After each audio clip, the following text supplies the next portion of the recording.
First, the law of time. Is it possible to stop it, change it, turn it back? Has this happened before in history? Knowledge and technology of ancient civilizations, where did they go?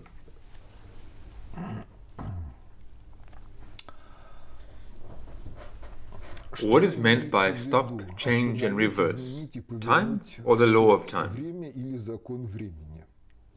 The law of time. The law of time. That is the ratio of frequencies on which we base time. Yes, moreover, both frequencies. There is now such an active attack on social time and on knowledge, developments, human skills and discoveries. We see an attack on education, on the fact that they are trying in every possible way to slow down human development, or even reverse it, to return us somewhere back towards the caves, well, or at least to some kind of Middle Ages. And also according to the schedule for the updating of generations, where there is also an attack in order to almost completely cease the updating of generations.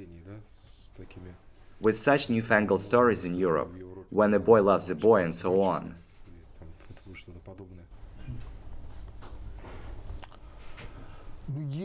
Well, if nothing is done, then, of course, humanity, any civilization can be rolled back into the past,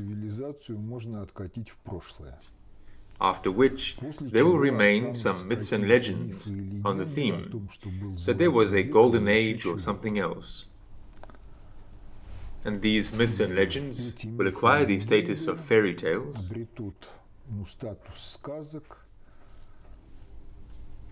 Well, something like how we now read fairy tales, not pondering on the fact that, in general, magic is not fiction, but this is physics in which man co-participates in a certain way as an emitter of fields modulated by certain information and algorithmics.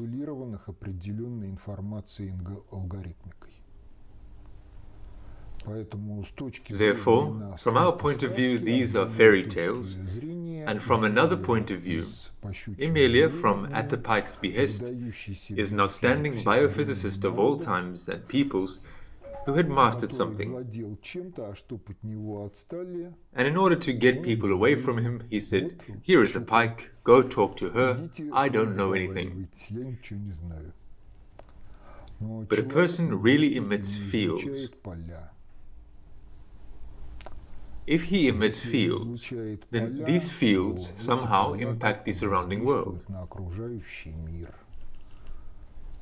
If in the surrounding world there is something to respond to these emissions, then in full accordance with the laws of physics, resonance and coherence, this will react to the emitted fields and change its quality of being. Yes, we live in a culture where we don't know how to do this, and where physics exists on its own, our life is on its own, and we somehow don't ponder about how physics manifests itself in the life of our organism and in its interaction with the external environment.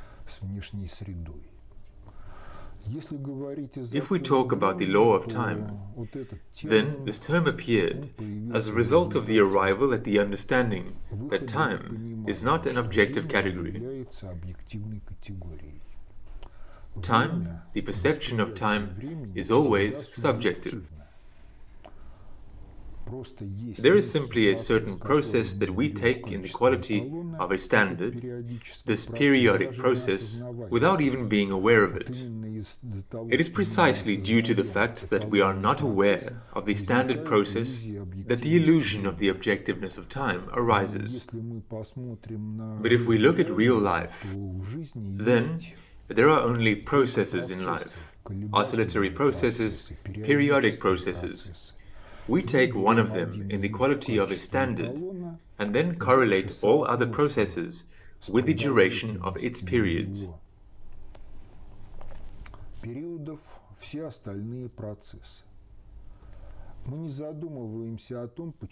don't ponder on why, when we went to kindergarten, the day was very long, And we don't ponder over why, now, we only just threw away the Christmas tree and we need to buy a new one. Simply because our psyche has been connected with other standard processes, and time is perceived differently.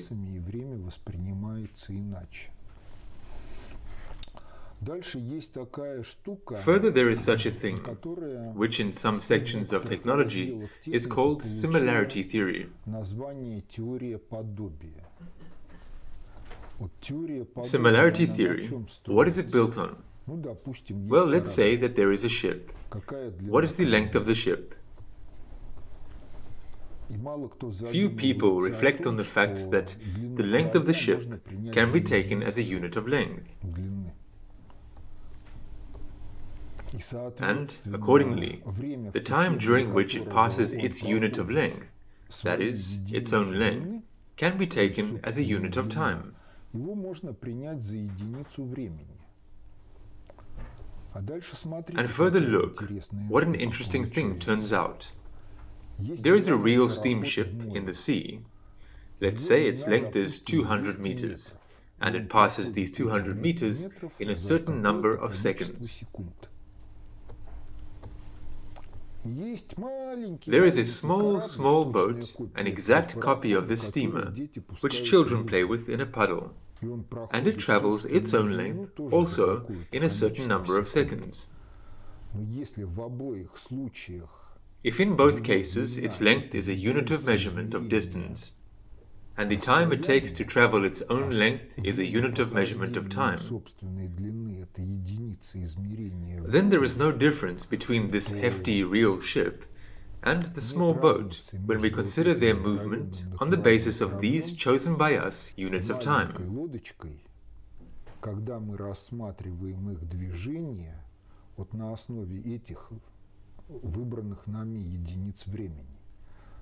But if we move to a different standard, say a second, then we will immediately have this very difference.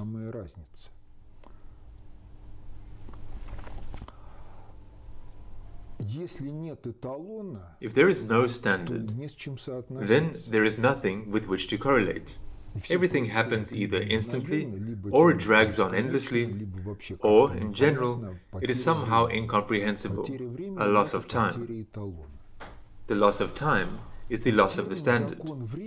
So the term law of time, it appeared because in the life of human society, the choice of a standard, it is always subjective.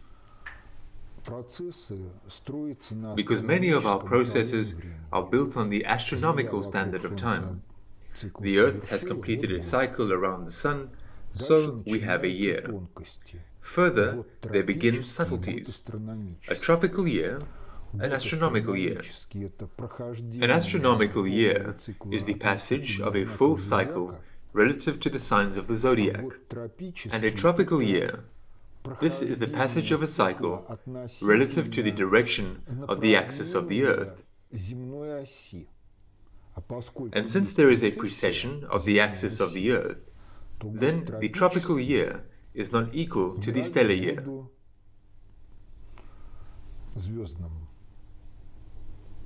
Further, the Japanese count their time by reign. The Meiji era, one emperor, the next emperor comes, another era.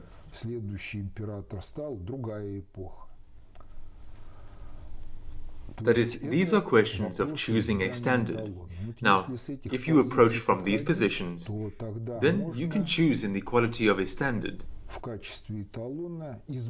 the frequency of the appearance of children in one genealogical line of any bloodline. Well, throughout history, this is probably an average of 20 to 25 years, well, perhaps not for the southern regions. And this frequency is unchanging. We can choose as a standard the time of a person's active life. It will also turn out to be 20 to 25 years, But the starting point is already different. Well, then we live in an artificial habitat. In order to use it, you need some knowledge and skills. In each historical era, we can choose the most significant knowledge and technologies for it and set their plurality, determine, and after that, we look at how this knowledge and these technologies lose their relevance. And say 90% of the identified by us knowledge loses its relevance. Well, correspondingly, a certain era has come to an end. We immediately single out new sets of knowledge and technologies that are relevant in the new era, and we also watch how they lose their relevance. And for the standard of time, in principle, one can take both this standard and another standard. One is a biological standard, the other is a culturally conditioned standard. And further we see that a change is taking place in historical development, a change in the ratio of the standard frequencies of biological time, which we determine by the lifespan of people or by the frequency of generation renewal, and the lifetime of technologies. Because if the Stone Age lasted a great length of time, now in general, there are people who don't know what an IBM card is.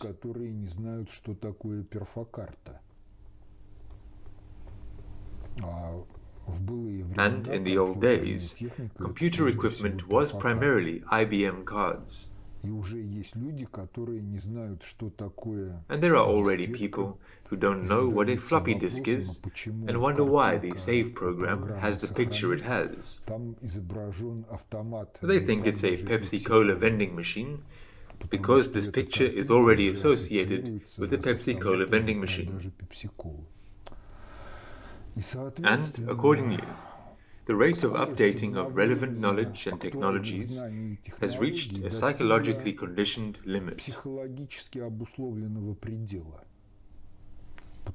Because in many areas of activity, a person needs a lot of time to master new technologies, and then even newer technologies appear. He does not have time to master them, does not have time to change technologies in the same way as he manages to change gloves.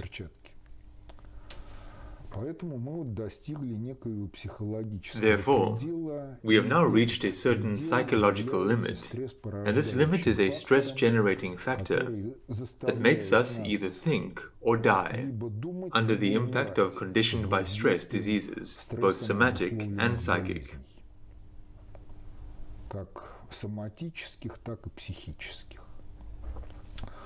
That is, this is the limit.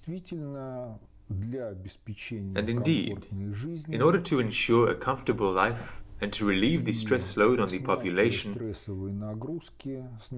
it would be desirable to somewhat slow down the rate of updating of technology. But this requires a different way of life. A transition to a conception of quality, when quality is determined by the principle, a thing is unwear-outable, and not a thing is the latest cry of fashion. So, here are some more questions about if there is a simplification of education. Then, simplification of education occurs mainly not in the direction of reducing the information that a student must master at school, because those who are parents, grandparents, they know that in the aspect of factology, the program of the modern school for children is generally unhandleable, to say nothing of the fact that it does not provide the interconnections of different facts. Therefore, the reform of the system of education is wrong, because it has changed the school in such a way that the school kills in children the skills to sense life and to think. And this is expressed not only in the fact that first-year students are not able to master the programs that their parents studied, but this is expressed in everyday trifles, in conflictedness in society, in transport, in the abominable style of driving cars on the roads. This is the result of the fact that people do not feel situations, are not able to adequately comprehend these situations.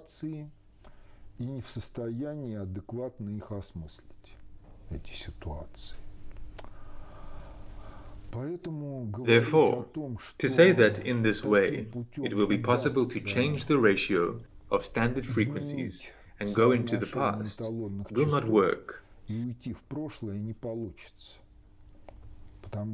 because there are, after all, a certain number of people who think, feel. They are able to master knowledge and skills. And the rest who are not able, well, in general, their life prospects are difficult. Because if a person can only choose these or those items on the gadget menu, then there will be big problems.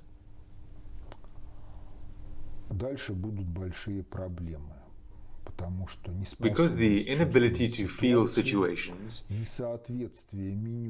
the non-correspondence between the gadget menu and this very situation, it dooms to big troubles, especially to the measure of growth of the energy supply capacity of this individual, who is given the opportunity to choose these or those items on the menu. Therefore, it will not work to turn back. But it can be brought to collapse, because if inadequate people begin to govern equipment, if they are not able to ensure the serviceability and reliability of this equipment,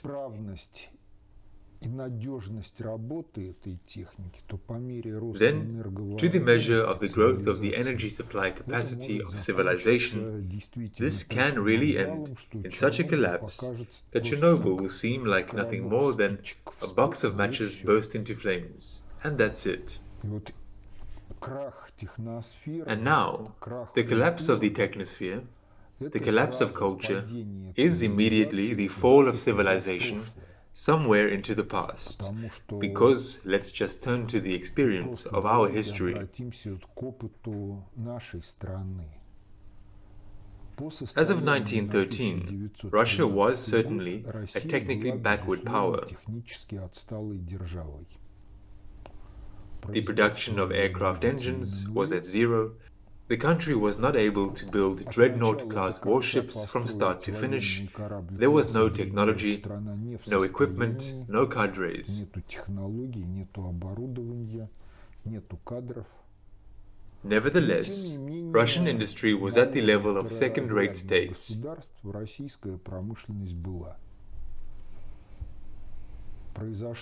There was a revolution, civil war, devastation. And it took 10 to 15 years to reach the level of 1913.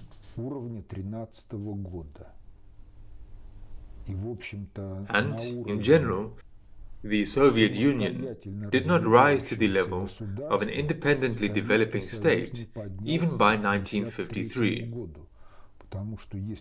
Because if we are to speak in essence, then, until the end of 1953, we lived in a mode of catch-up modernization. Much of what was produced in the USSR was produced several years after the corresponding analogues appeared somewhere in the West, primarily in the States or in Germany.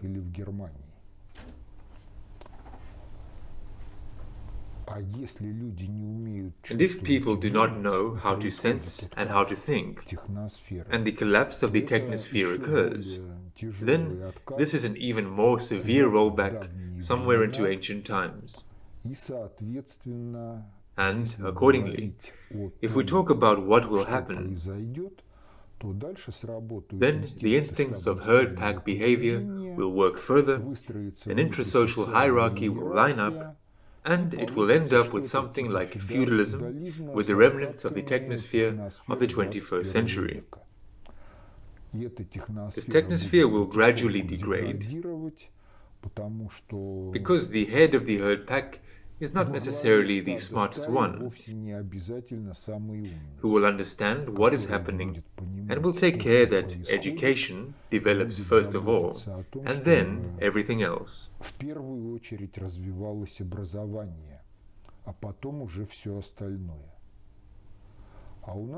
And so, look, if we turn to our history, this notorious decree on Cook's children, it factually became the main factor that led to the revolution, because the main internal reason for the collapse of the empire was that there was no one to adequately govern. And even a lone genius like Mendeleev and others there, they could not do anything here, because everything is a product of collective labor, and the highest professionalism should be at all levels, from an auxiliary worker who brings nuts and screws to those who engage in fundamental science.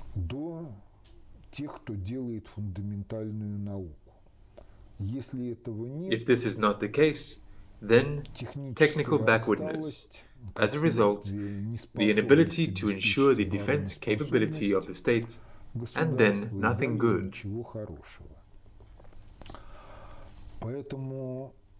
Therefore, it will not work to carefully change the ratio of standard frequencies so that we return, for example, to the middle of the 20th century in terms of their ratio when they equalized. But to bring down civilization is much simpler and easier than many people think.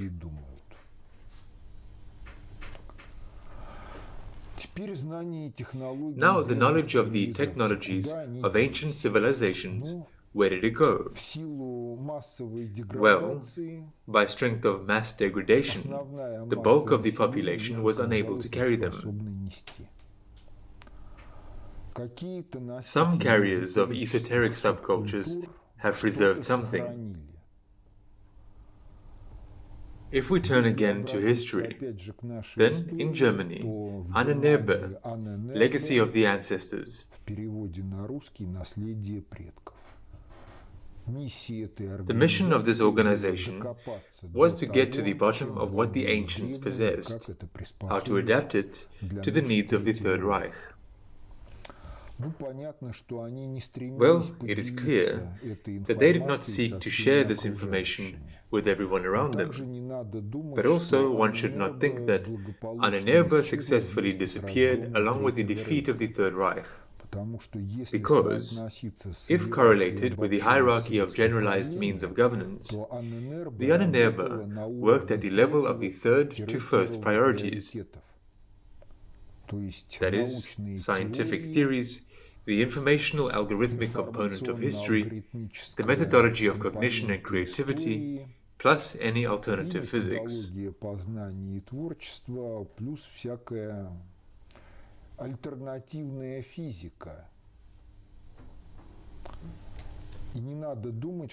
do not think that these guys just disappeared along with the Third Reich, along with all their knowledge that they had accumulated.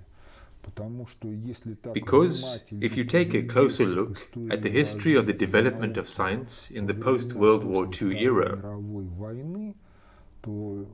you get the impression that in global civilization there were two scientific subcultures: officialdom, which lies under the academies of sciences, and academies of sciences. These are not at all organizations that are engaged in the development of science. The main mission of the Academy of Sciences is to fight against so-called pseudoscience. Pseudoscience is not nonsense, more precisely, not only nonsense, But any scientific knowledge that does not fit into the conception that is scientifically methodologically ensured by scientific officialdom.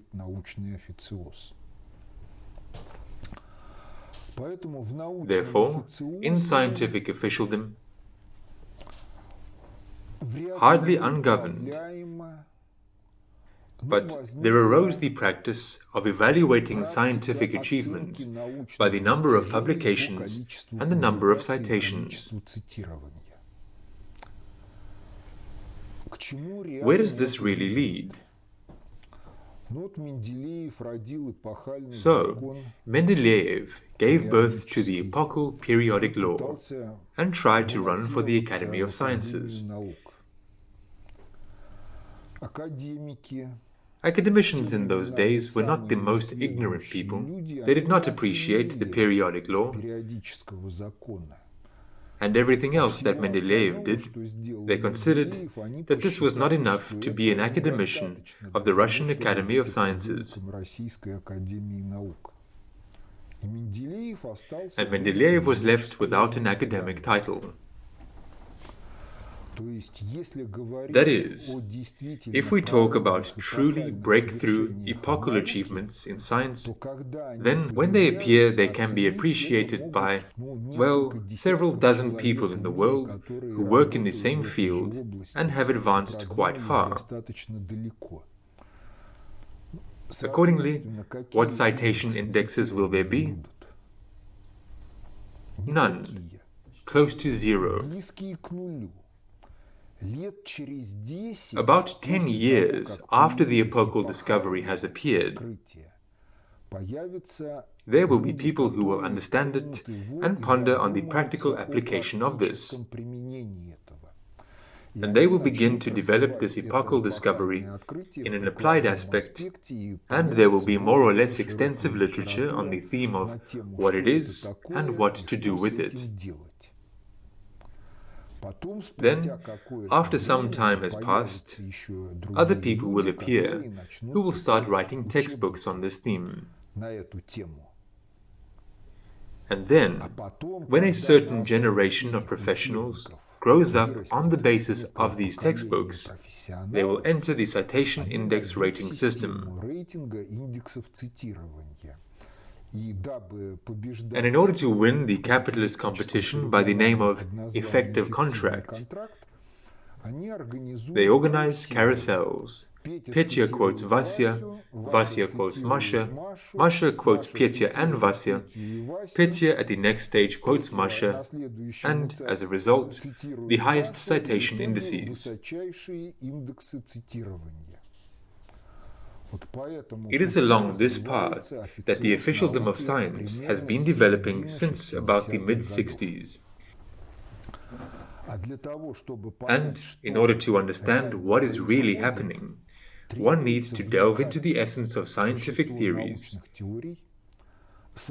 correlate them with life, and think about what actual practical tasks can be solved on the basis of these theories. Well, you yourselves understand that the average bureaucrat, or rather the bulk of the bureaucrats who are engaged in the evaluation of scientific activity, they are stupid in the intellectual regard. They have narrow horizons, and the only thing that they can do is look at the form number 16, list of publications of the author. Look at the citation indices and say, oh, this is a great scientist. Although in reality, if you look at what is written there, maybe even for many decades, nothing new, simply ping-pong from quotations, synonymous reworkings of what was written by others, and it seems that there is science.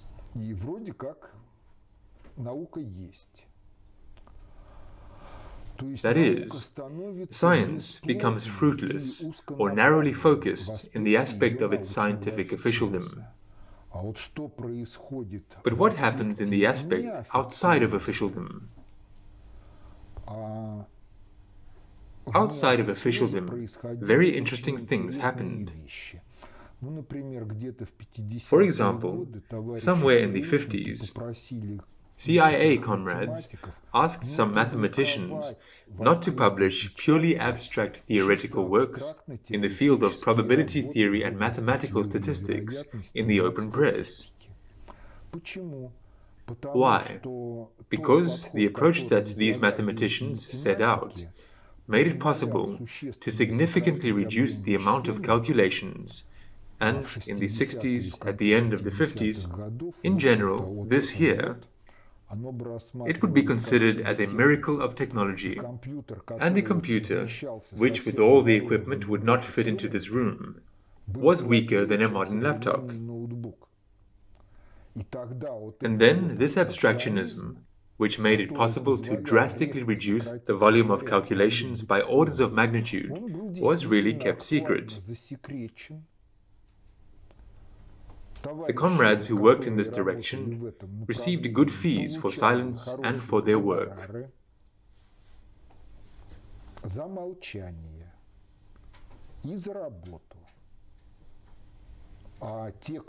Those who did not possess this abstractionism, they were forced to spend a lot of computer time on colossal calculations, although the other side, without wasting computer time in such a volume, could solve the same problems much faster.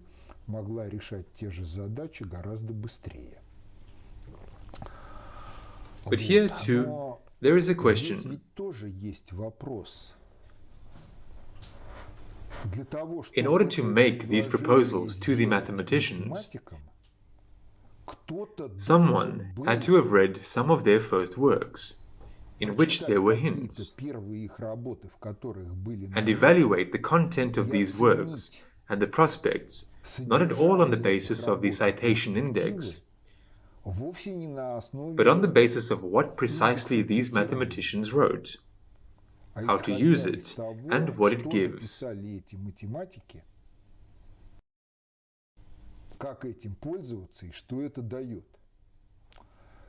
And this is one of the rare examples of such a kind, when, in general, a parallelly existing unofficial science crawled out to the surface.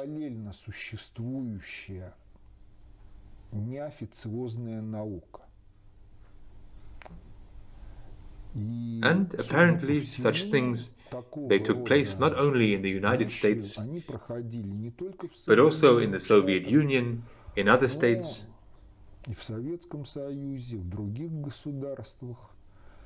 and again, to all appearances, this science, it was, let's say, cosmopolitan, not official science. And it is hardly possible to say that it has now disappeared somewhere. If it did not disappear anywhere after the end of the Second World War,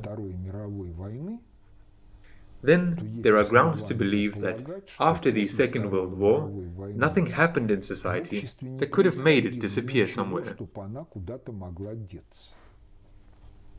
And on the basis of what institutions? If there were institutions, it would be official. Well, even if informal, but still, some institutions... Well, each industry has its own.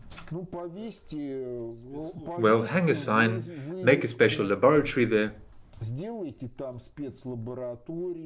I don't mean in this regard. I mean in relation to the fact that some structures, after all, existed. Well, some structures existed. We should never forget that all structures are permeated with some, in essence, mafia groupings. Systems of any doings-related communication of people, in which a dynamic redistribution of powers, duties, and controlled resources is carried out. That is, in formal networks, many activities are not documented, or the texts are of a more or less allegorical character. Again, about reading texts, it is conditioned by the principle, he who knows, he will understand, and he who does not know, these are his problems. But in order to understand some things, basic knowledge is required for this.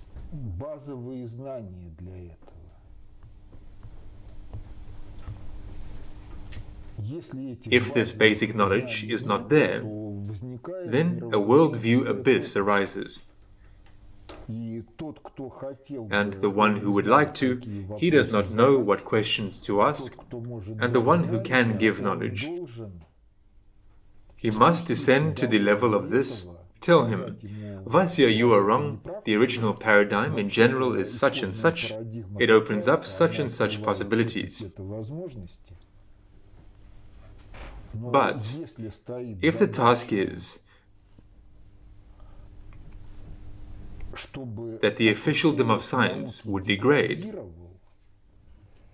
then someone also conducts casting outside the officialdom. Moreover, the casting should not be carried out when someone has already done something, but the casting should be carried out at the stage when a person is studying something, getting a higher education. They evaluate him as intelligent and make an offer with which he agrees. One of the terms of the agreements is not to blabber.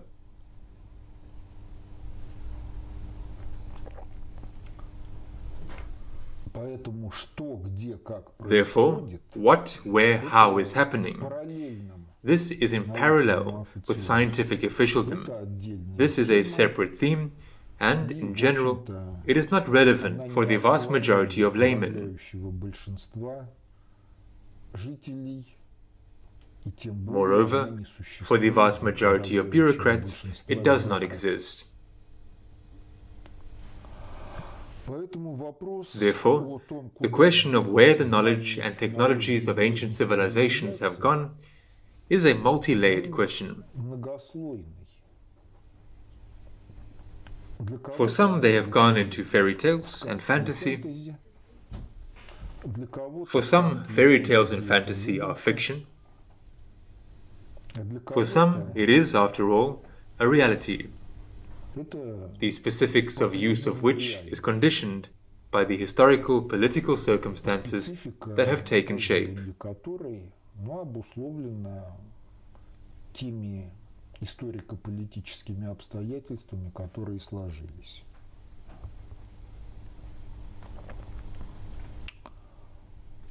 Is it possible to say that education in Russia is still in demand in the pursuit of science, of discoveries?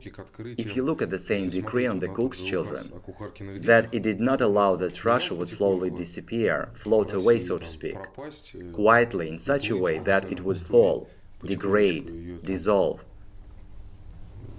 so that there would no longer be such a state, but it would lead precisely to revolutionary events, to rethinking and to a new breakthrough in science.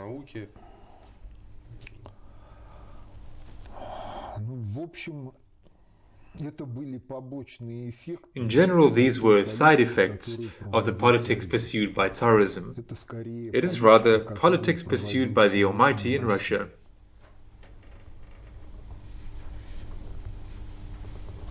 And one more clarifying question. So it is clear with the rollback. There will either be some sort of new Middle Ages in quotation marks, or something even worse. And what could be an alternative? And was there any system in the past on the basis of which perhaps an alternative could be formed?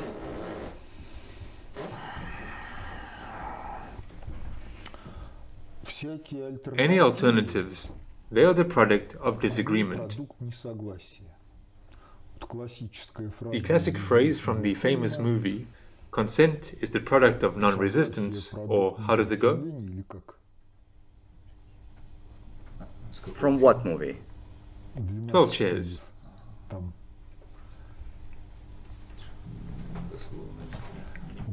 And in what episode?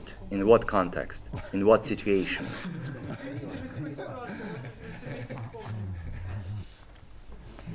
Well, the meaning is clear. This is before the phrase in the evening money, in the morning chairs, somewhere in there.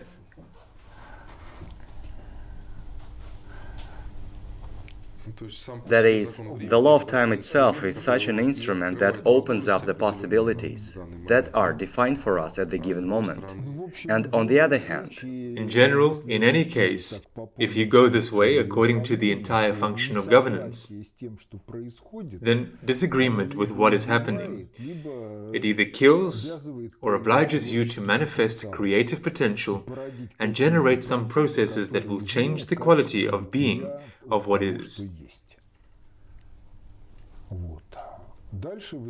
Further, there is always some kind of competition, because, after all, those who govern global politics, they pursue their own objectives. They have their own network, they have a powerful anonymizer of activity. This is culture. Well, it really is an anonymizer. We grow up in a culture without thinking about where, what, and how it came from, and for what objectives.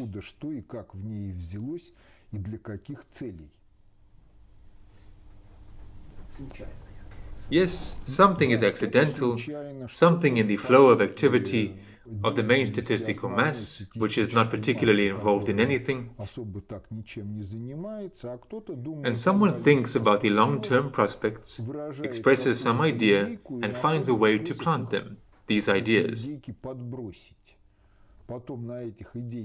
Then a generation grows up on these ideas, and a generation on the basis of these ideas is self-governed, proceeding from the prejudices. We are so smart, we ourselves, I don't obey anyone, I'm on my own. Yes, your own. What schools did you go to? What textbooks have you read? Now read this and think about what's best. And if this other one is not brought to them, then it seems that I know everything, I can do everything. And what this I know everything, I can do everything is, where it came from, and what objectives it's tailored towards, few people ponder on this.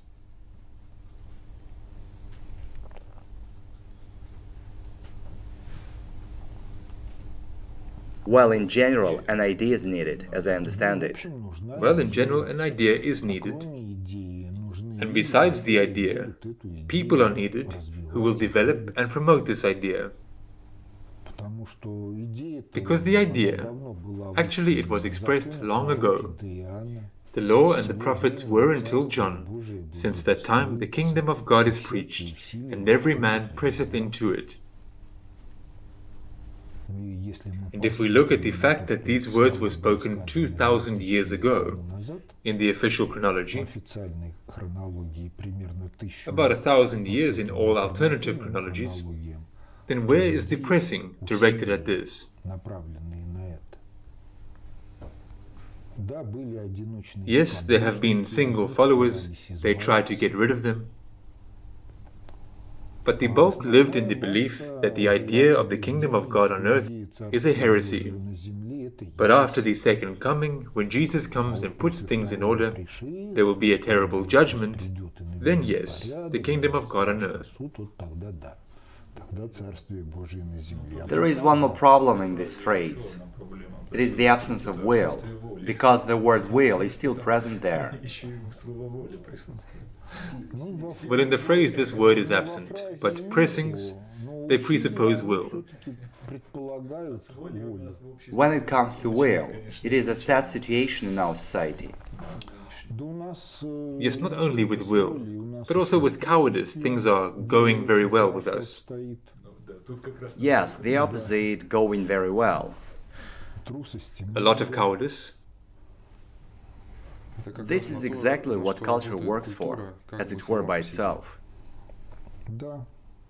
Yes, law enforcement practice. Because there can be no excess of the necessary self-defense. So it can't be. As it happened, so it happened. Whoever attacked is to blame, no matter what happened to him. It was he who sowed it. But the law enforcement practice, it is such that it prohibits.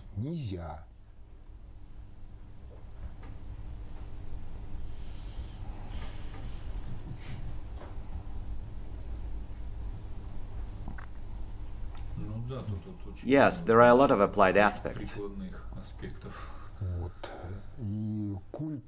And the cultivation of cowardice.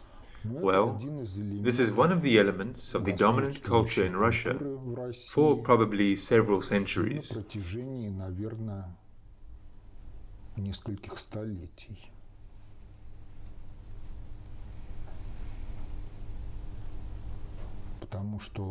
Because if we turn to our history, then for the success of Russia, one award is required: for steadfastness in the face of foolish superiors. But who will nominate? Who will do the awarding? But this is the main problem for many centuries. For non-steadfastness in the face of a foolish superior. When cadre politics is built on the fact that preference is given to bootlickers, not professionals, and not those who are able to think independently.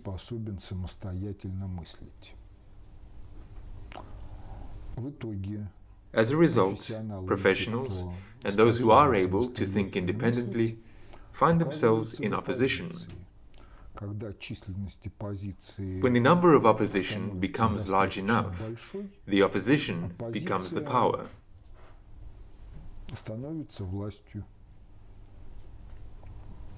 And then the question is whether it degrades or not.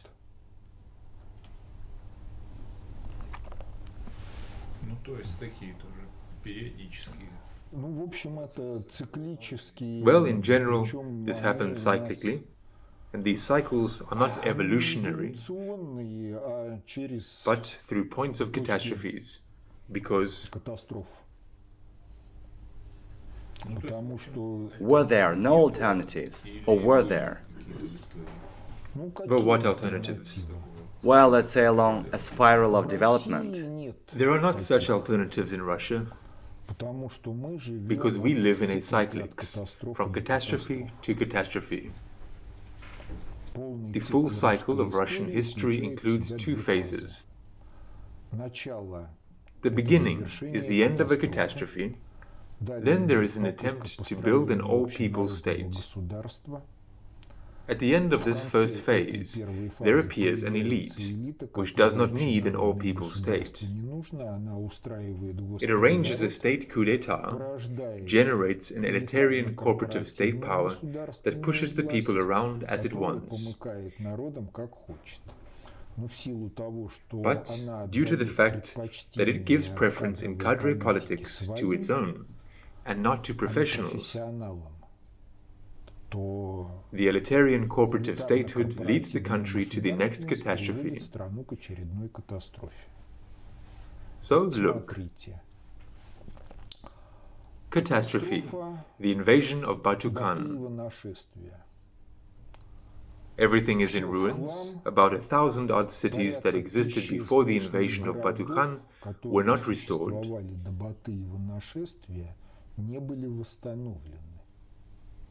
Some new cities appeared. About 1,000 cities, in the understanding that was in the 13th century, were not restored.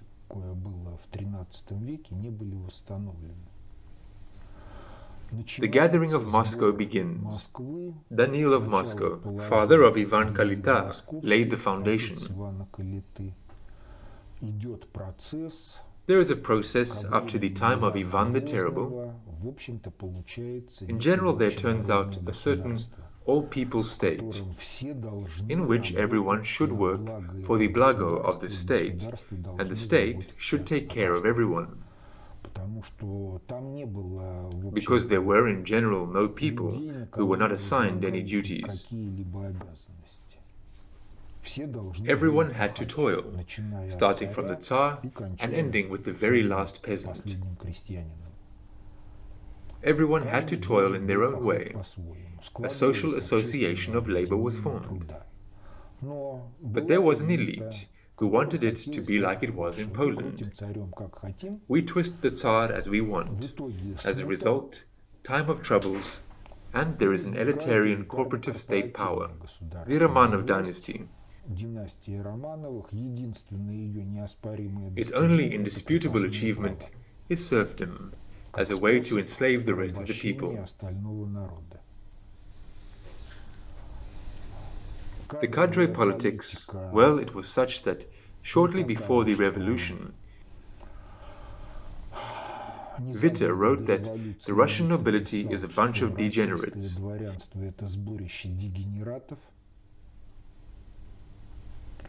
Well, the collapse of the empire is natural. The second cycle started, roughly speaking, right? The cycle ended from a catastrophe to a catastrophe. Further, Soviet power, an attempt to build an all-people state.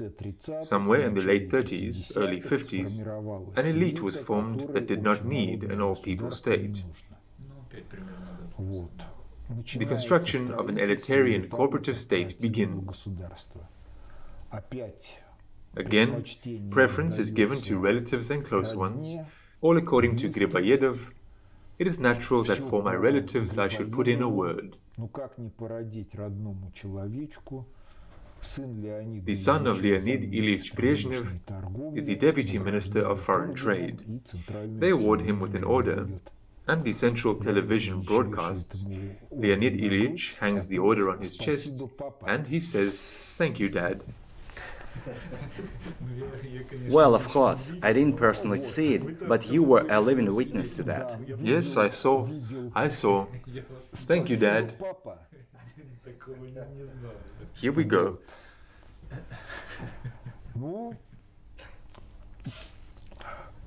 Well, and further the realization of the anecdote. A grandson asks his grandfather, the general, "Can I become general?" "You can." "And marshal?" No, you can't be a marshal." "Why?" And the marshal has his own grandson. This principle works. Then there is a state coup d'etat, the completion, because the state coup d'etat began in the year 1953 and ended with the juridical establishment of capitalism in 1993. What further? And further, in general, we see constant non-professionalism and incompetence of state power. Yes, there are some individual achievements that were obtained who knows how, contrary to the current legislation. Because if the entire economy works in accordance with what is prescribed by law, then neither the modernization of the Tu-22M3 is possible, nor the hypersonic weapon is possible. A lot of other things are not possible.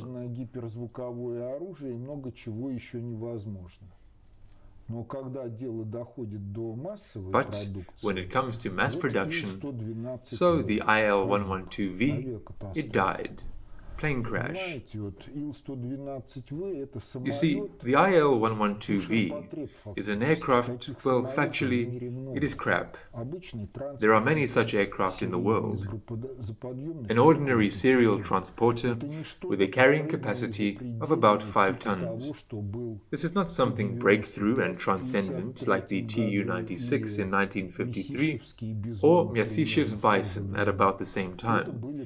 These were breakthrough aircraft that, in general, determined the face of aviation for several decades. But they were created and brought to completion for several years. And whether the IL-112V will be brought to completion in at least 20 years, it has been developed since 2003. This is an open question. Because the system of education does not train professionals. And if we look at the heads of those enterprises that should ensure scientific technological progress, then there is a great slew of jurists and financiers and all the rest. For the most part, jurists and financiers cannot pursue a scientific technical policy. That is, they cannot delve into the essence of the ideas that geniuses generate, see the prospects for the development of these ideas, and, accordingly, organize work in order that these ideas be incarnated into reality.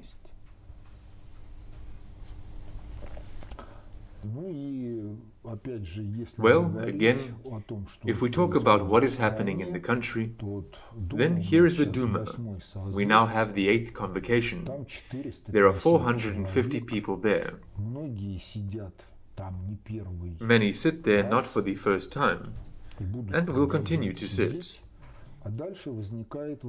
And then the question arises, how long does it take for the smartest United Russia Party member to understand that the primary generator of inflation is the loan interest rate?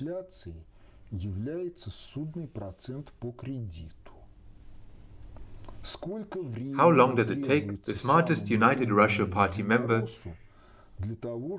to develop a set of measures in which the credit financial system of the country would work without interests on loans?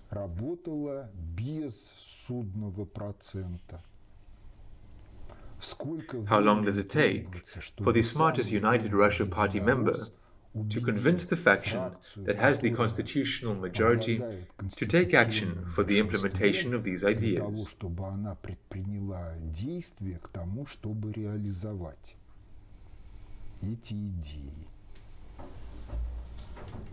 This is the case if they are interested in the development of the state. Well, they say interested. Let's believe that they are interested. But then the question arises, how long does it take?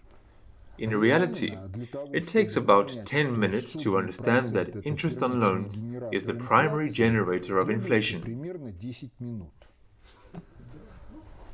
10 minutes. It takes 5 minutes to draw a scheme of monetary circulation in the state. That is, the central bank, industries, the state apparatus, the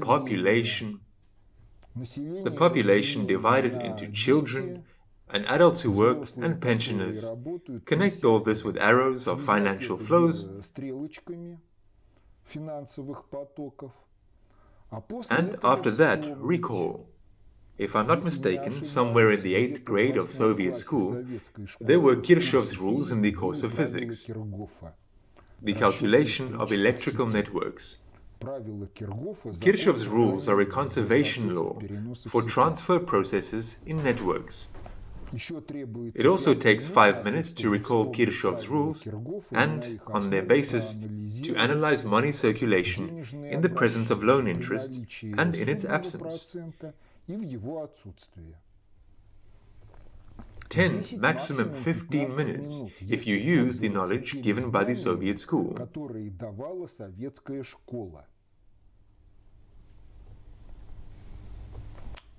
And for them, the origin of inflation is an enigma.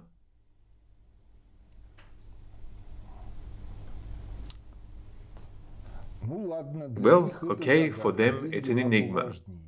There are more important things to do. Books have been written. Moreover, we were not the first to write that interest on loans is very harmful. What is more, Elvira Sahibzadovna Nabiulina, as a Tatar, one would think would at least have heard something about the Quran. There it is directly said that it's a sin, usury. But she is our main old moneylender, and she also does not give a hoot about anything. And to read a thick book, and especially if it contains mathematical formulas,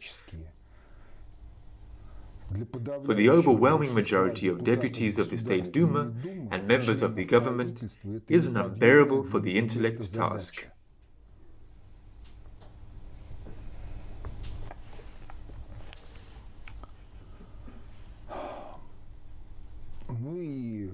Well, what prospects are they preparing?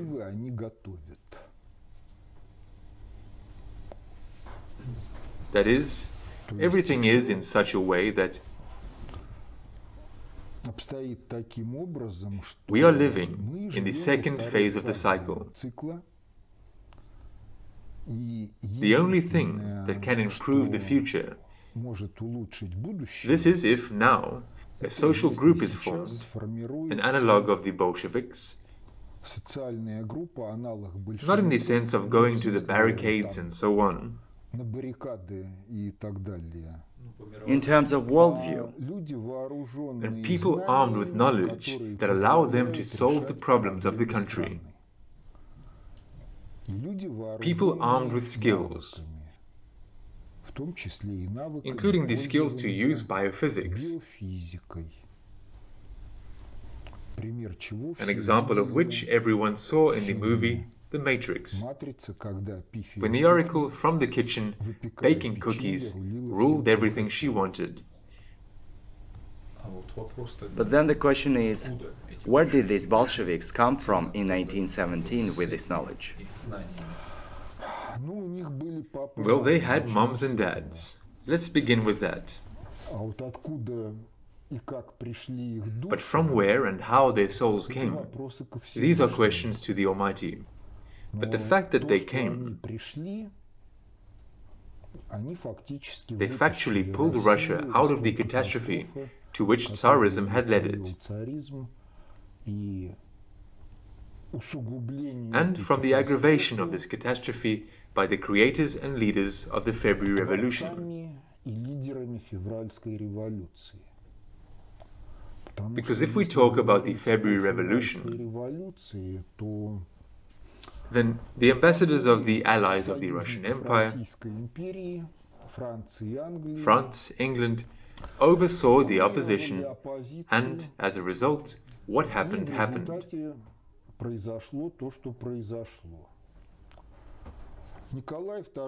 Nikolai II, to all appearances, knew about this, but did not consider it possible to conclude a separate peace with Germany, accusing the Allies of anti-government activities in Russia.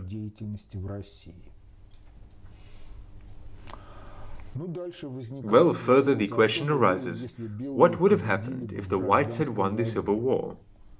But the very first counter-question, how would they pay back for military technical assistance to them from the part of the interventionists, the Entente? With what? With land. Natural resources and labor resources of Russia. Who would this whole thing have worked for? Britain, the United States, Japan.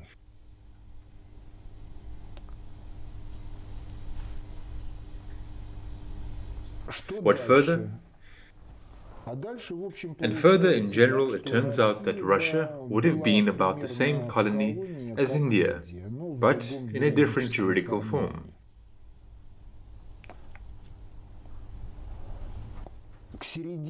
By the middle of the 20th century, under such a rule, it could not have become the number 2 superpower that it became under the rule of the Bolsheviks, who were still hindered by the Trotskyists, with whom the Bolsheviks could not, in a timely manner, disengage and neutralize them in one way or the other.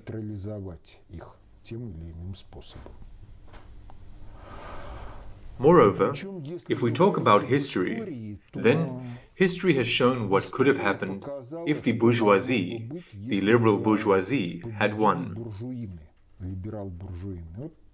Look at Poland. Poland, in the conditions of the Russian Empire, is one of its most developed provinces in scientific, technical, and cultural terms. Well, good on the Poles, hard workers, therefore Poland is developed. So, Poland became an independent power after the First World War. Yes, part of the territory was grabbed from Soviet Russia, thanks to Comrade Tukhachevsky. In general, Pilsudski recognized his colossal merit in the fact that the Red Army was defeated on the outskirts of Warsaw. This is the merit, first of all, of Tukhachevsky. Well, what further? Further, the year 1939, the Reich in 2 weeks turned Poland into rubble. Why? Because there is nothing of its own. And, therefore, industry does not allow the creation of such weapons that would be evaluated by the Reich as unacceptable, and therefore the Reich would be forced to look for some other ways. By the 1940s, the Baltic states had reduced the number of industrial enterprises in Estonia by a third compared to imperial times. And at about the same time, there arose the saying, Estonians' homeland is Estonia, their graveyard is the whole world.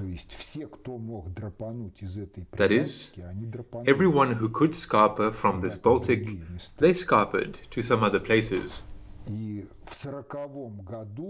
And in 1940, precisely thanks to the fact that the quality of life in the USSR was much higher than there, the Baltic states, its ruling elite, were forced to enter the USSR by pressure from below.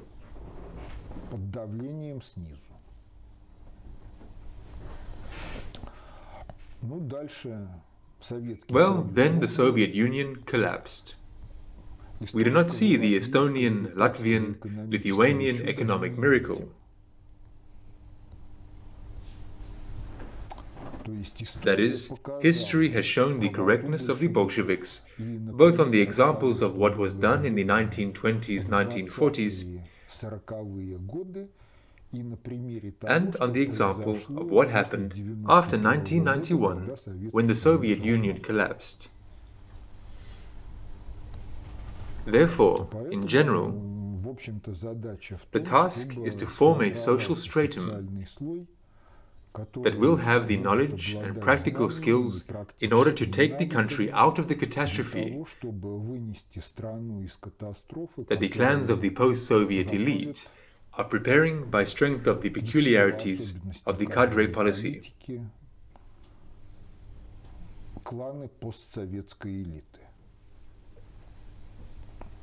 It cannot be said that they are evil intended there, but they are professionally inconsistent. And they are not capable of steadfastness in the face of foolish superiors.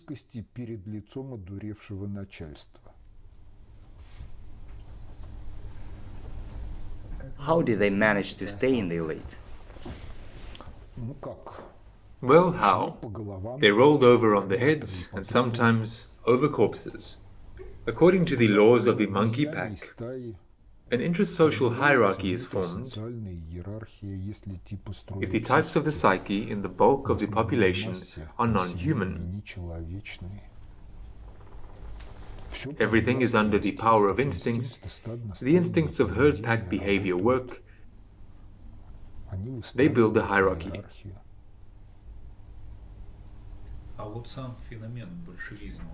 But the phenomenon of Bolshevism itself, there is an opinion that it is the successor of old believingness. Can I say that, or is it after all not quite right? This is, shall we say, completely untrue, because Bolshevism, as a social phenomenon, existed long before the word Bolshevism appeared.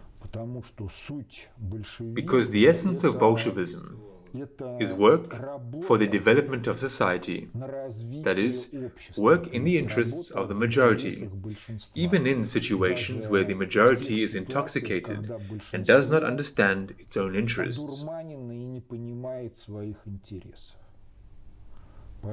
Therefore, Bolshevism, in this sense, it existed before Marxism in the form of certain movements in the Old Believers.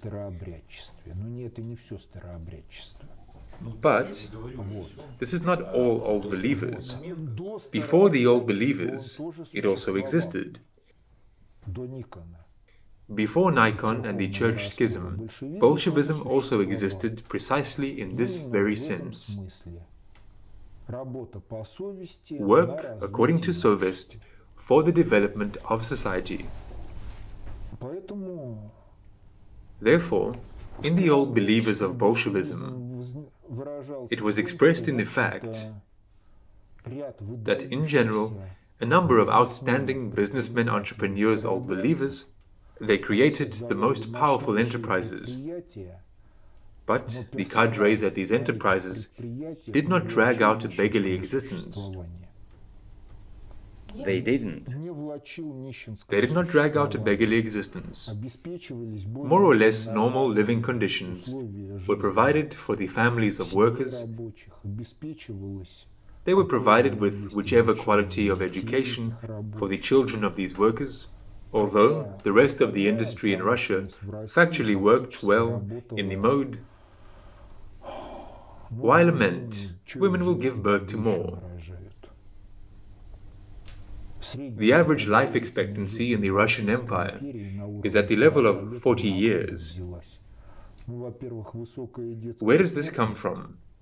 Well, firstly, high infant mortality, half of those born died before the age of 5, and generally wild working conditions at the majority of industrial enterprises also contributed to mortality. Work to the point of wear and tear. There were enterprises where people burned out, even in 5 years. Well, the production of paints, red lead, for example, is very good for health, right?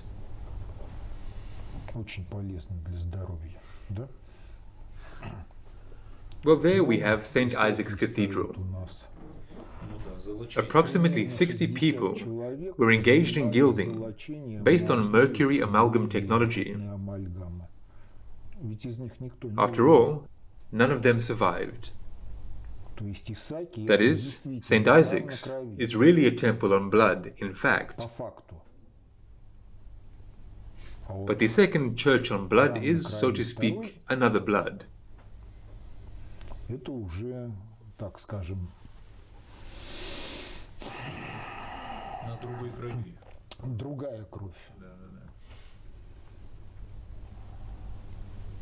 But this very phenomenon of Bolshevism, is it inherent in principle for the people, for civilization, or is it just some part of it that is a big carry of this phenomenon? It can be added that we have looked into history just now. We are looking at how, time after time in Russia, we are trying to create this previous all-people state. Time after time a new elite arises, which leads to collapse. We again, as if from non-being, are reborn, and again we build an all-people state. Is there anywhere at all then in history where there are still such peoples and states that are trying to build precisely an all-people state, and not this rigid hierarchy? Well, in general, in fact, the Americans also tried to build an all-people state. But they were crammed with a different culture, so they also fail to have an all-people state. But a simple American, he wants an all-people state. And sometimes he is convinced that he lives in an all-people state, where each person, if he wants, can make himself. But to make oneself means to become rich. And all-peopleness with us, it is understood in a slightly different way. And wealth here in general is not an end in itself. But the Americans, they are also for the all-people state. The system of channeling these aspirations, for them is different.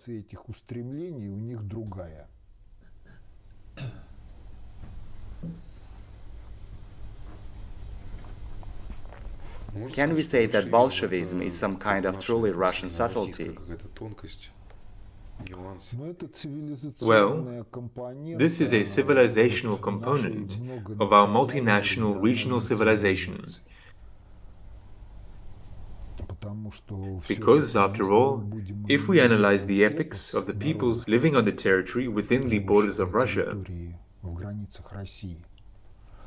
we will see that in the epics there are very few ethical differences.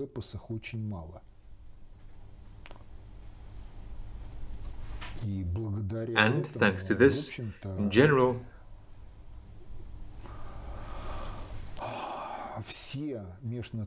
all inter-ethnic conflicts on the territory of Russia, in the present and the past, God forbid in the future, they have always been artificially made by the ruling elites. So, Stalin characterized nationalism with the term petty bourgeois. In this respect, he was right, because petty interests moved all nationalists.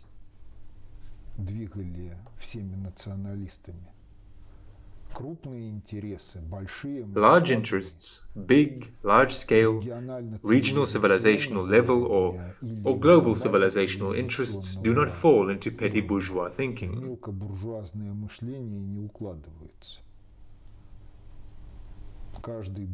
Every bourgeois, he is a patriot of his wallet and nothing more. То есть в этом отношении можно говорить о таком явлении. That is, in this regard, we can talk about such a global view, it turns out. Well, if not global, then of global significance. Because if we talk about global civilization, then global civilization is experiencing a crisis. In fact, it has even been drawn into a collapse.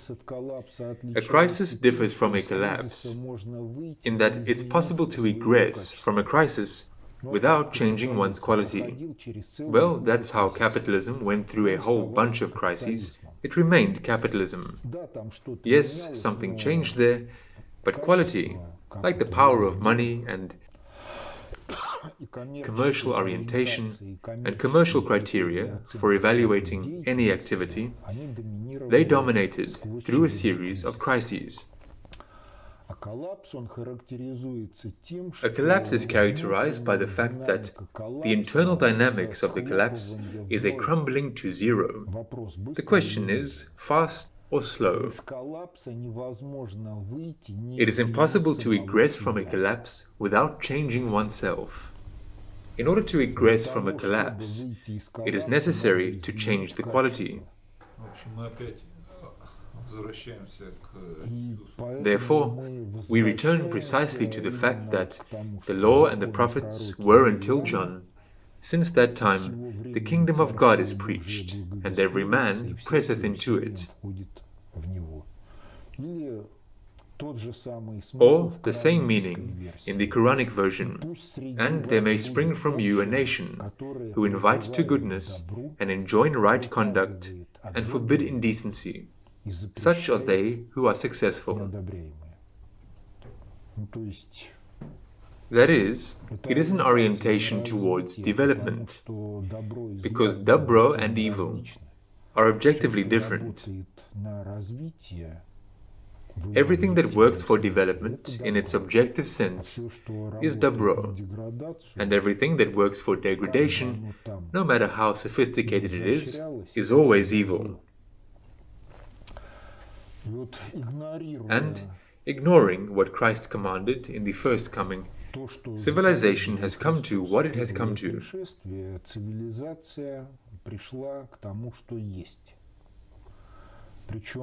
Moreover, Christ allegorically warned about this. In the New Testament there are the words, "This is an evil generation. They seek a sign, and there shall no sign be given it, but the sign of Jonas the prophet." The prophet Jonah was sent by the Almighty to enreason the Assyrians, to the capital of Assyria, Nineveh. Well, in general, the comrade got cold feet and shied away from this mission. While sailing on a ship, Jonah was thrown overboard, sacrificed to the sea gods in order to calm the storm, and he was swallowed by a whale.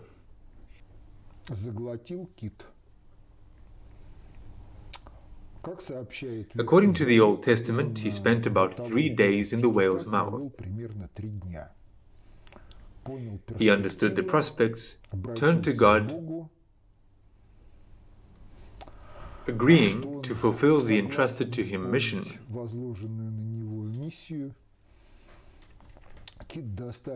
The whale brought him to the shore, spat him out, and Jonah went out. This can be understood metaphorically. Jonah is a metaphor for man. The whale is a representative of the biosphere of the planet.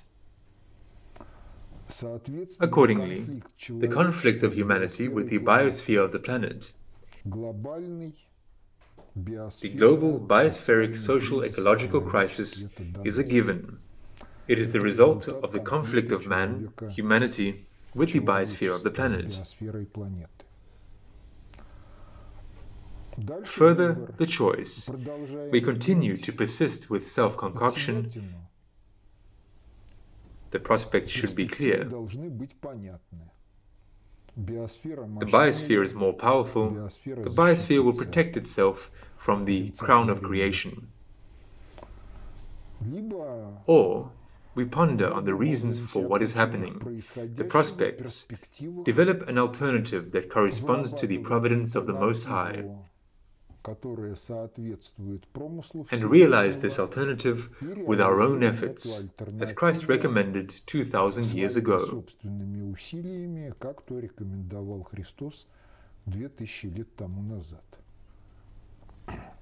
We stop shirking the mission. Yes, we stop shirking the mission of God's stewardship on earth and realize this mission. Then there is another ancient myth, which in general we all know from school. Sisyphus rolls a stone up a hill, and there, shortly before the top, the stone slips out and rolls down. Sisyphus goes back and rolls again, and so on. But this myth is even more ancient than the Christian texts. After all, it also can be understood metaphorically. The mountain. This is a symbol of the measure of development. Sisyphus pulls civilization along this very measure of development, and, not reaching the top, everything rolls back. Why? Because, in order to ascend there, to the top, again, you need to change yourself. But Sisyphus does not want to change himself.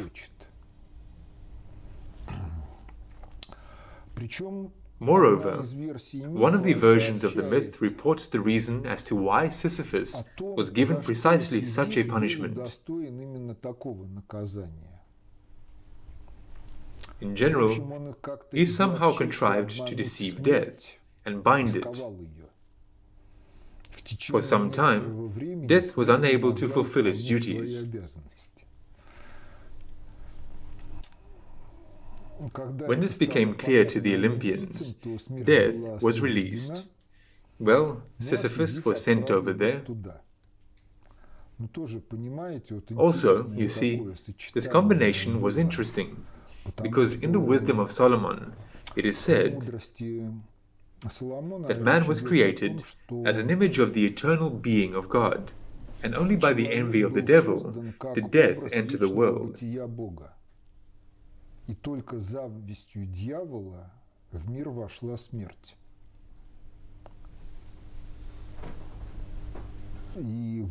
And, in general, these are also hints on the theme that a different quality of life is possible. In order to enter this quality, you need to change yourself. And, in order to change yourself, you need to make meaningful efforts in relation to yourself, beloved. Otherwise, the history of civilization is really a Sisyphean labor. when civilization develops, almost there it has reached who knows what, the fantastic successes of science and technology, and then the collapse.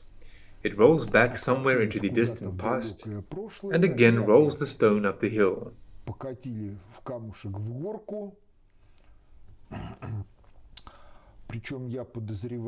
Moreover, I suspect that the myth was born in Greece, where it is warm.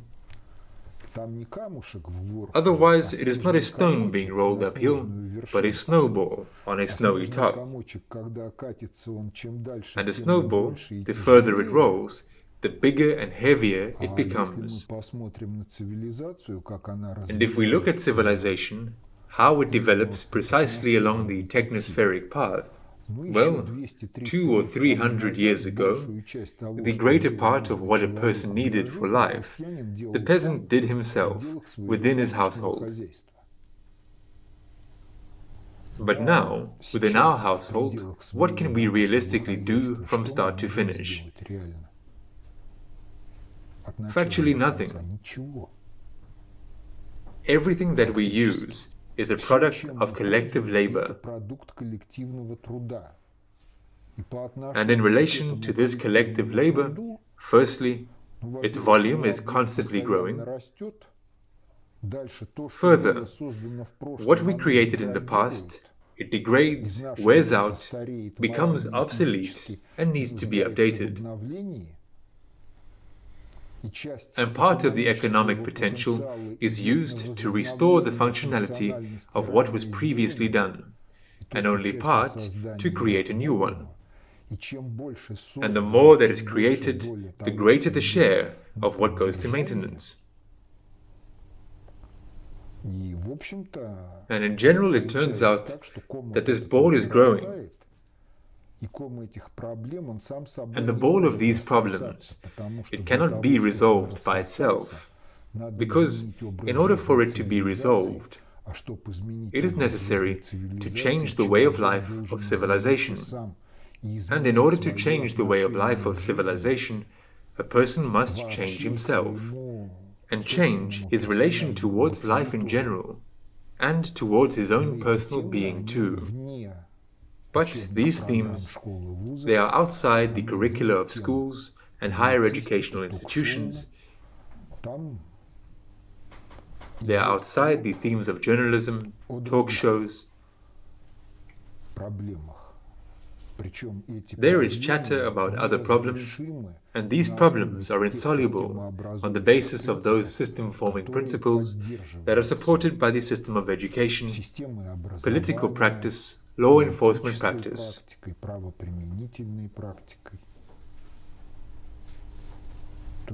That is, what is needed to be changed is, again, ourselves.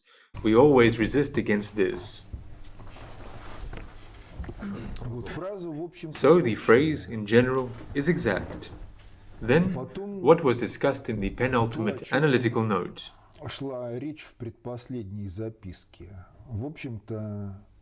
In general, all kinds of polls on the internet and other mass events, more or less massive, they are not based on representative samples. That is, the statistics that really exist in society and what you can see on the internet, they are somewhat different. Therefore, what, for example, is revealed in internet surveys can be very different from what is really happening in society.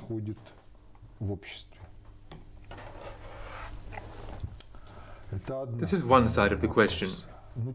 But, nevertheless, internet analysis of internet surveys, internet views, all sorts of likes and dislikes, it can also show something.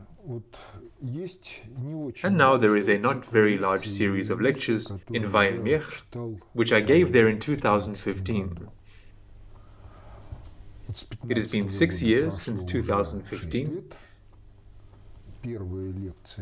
The first lecture there is about 48,000 views. The last, the 8th lecture, is about 5,000 views. And since all the lectures are thematically connected, in general, there is an assumption that about 5,000 people watched the entire cycle from beginning to end.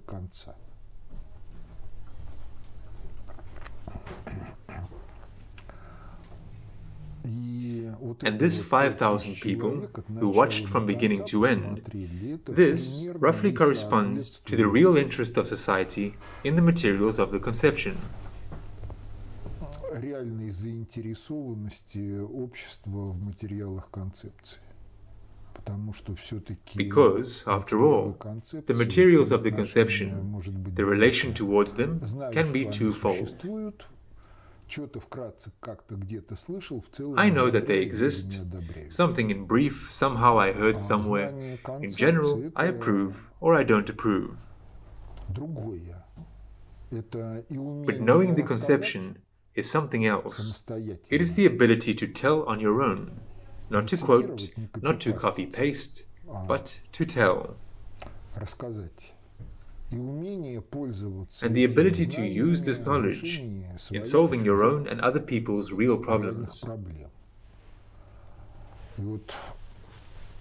And those who want to master at such a level in order to use is much less than the number of views.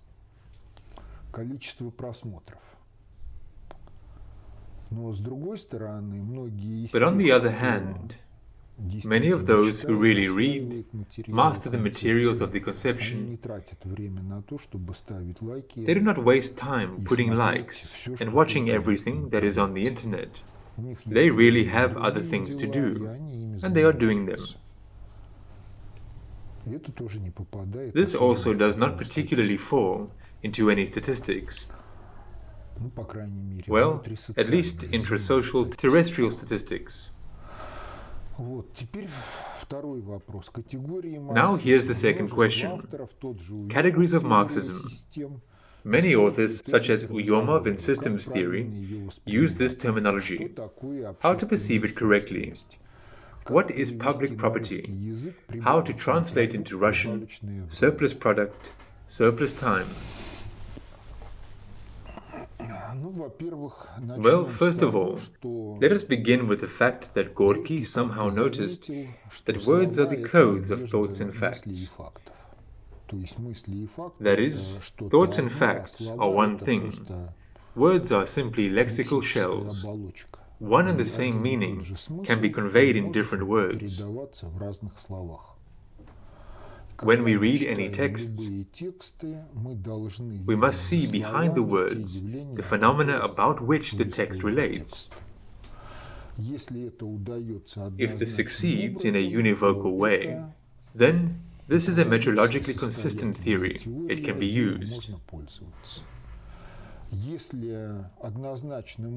If in a univocal way it is impossible to see behind the text, then this is already something metrologically inconsistent. But metrologically inconsistent, it can also be perceived differently, because someone, thanks to the peculiarities of his world perception, is able to add some comments to this metrological inconsistency, and, taking into account these comments, this can also be used in the solution of practical tasks. Therefore, the question is not about terminology as such, because terminology is nothing more than a kind of shell of meanings, according to Gorky, a kind of code, if to look at it like this. Further, each era has its own lexicon. If Uyomov, he lived and worked in a country where Marxism, in general, provided a lexicon of philosophy, then he generally had two variants. Either to create his own lexicon from beginning to end, or to use this lexicon in relation to those problems that he saw and which he solved. In general, taking into account this reservation, his work is really a great contribution to the understanding of many life phenomena. в понимание многих жизненных явлений. Но наряду с этим But, это along with this, когда this is an era when atheism was cultivated in the country. это эпоха, когда не было представления об объективности информации. This is an era when there was no idea of the objectiveness of information, systems of coding of information, and these circumstances, they also left a certain seal and largely limited what they did in those times. Сделали в те времена. Вот теперь Now here's a concrete question. что такое What is общественная public property?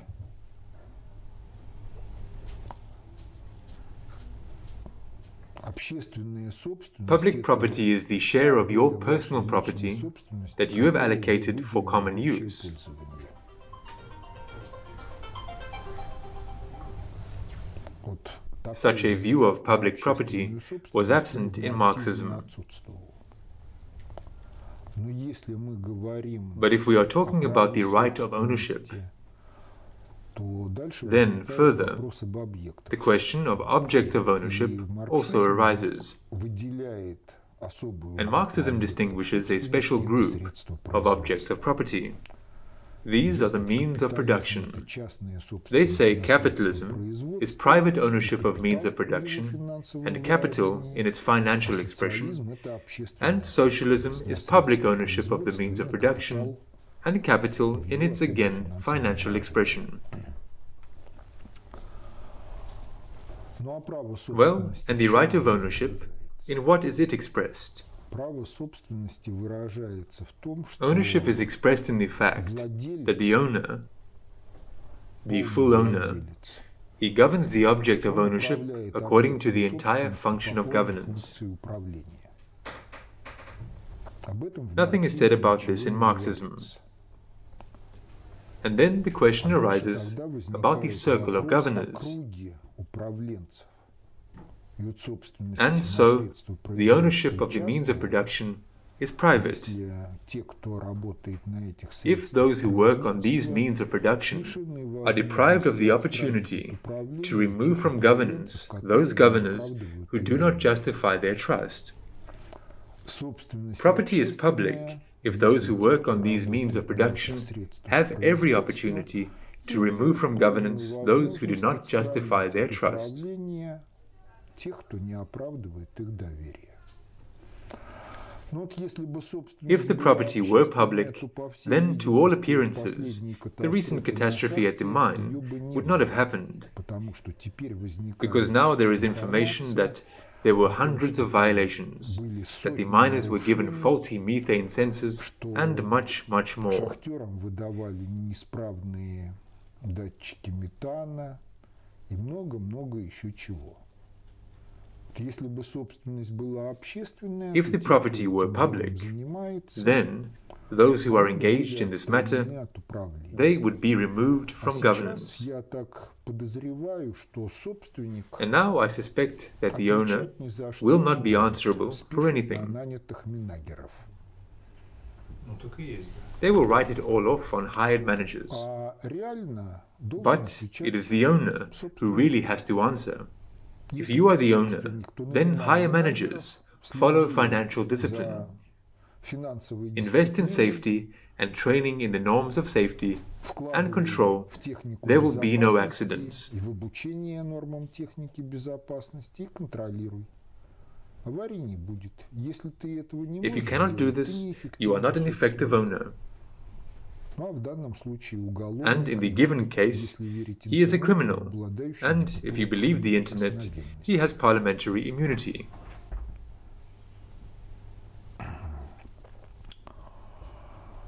Поэтому Therefore, вопрос questions about ответственности ownership, такой. they are such. Как How is the формируется circle of управление? governors formed, И как and how is the circle of governors maintained in relation to the tasks поддерживается в state? актуальном по отношению к задачам состоянии? Если это If this is a certain intracooperative business, then the property is private cooperative. Если это If this is an individual business, then the property is sole personally private.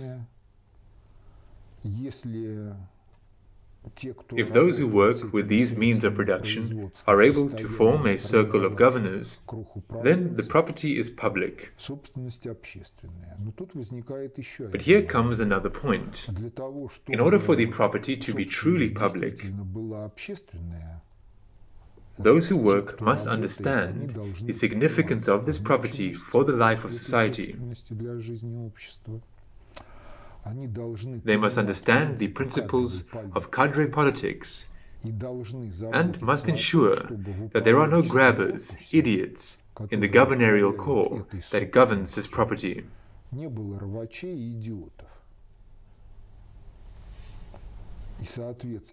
And accordingly, the absence of professional knowledge and skills, vicious ethical qualities, this is the basis for removing any governor from governance and not letting him in there henceforth.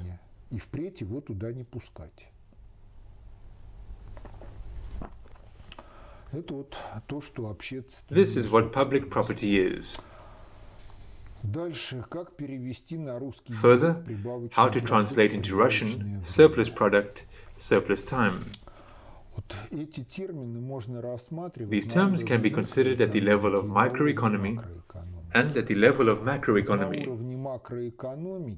So, at the level of macroeconomy, the necessary product is the product that must be produced in order to maintain the achieved quality of life.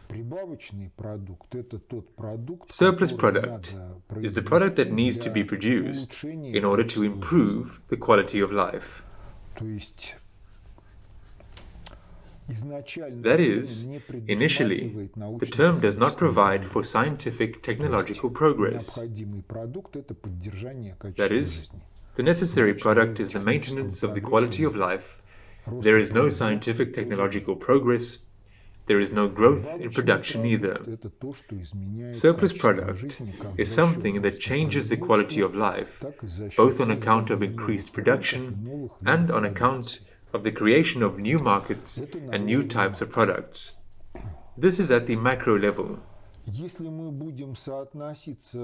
If we correlate with economic reality, we will see that there is, after all, scientific technological progress. And a necessary product in such an understanding of it is a fiction that has no place in life, because even if we try to evaluate the resources that are necessary for its production,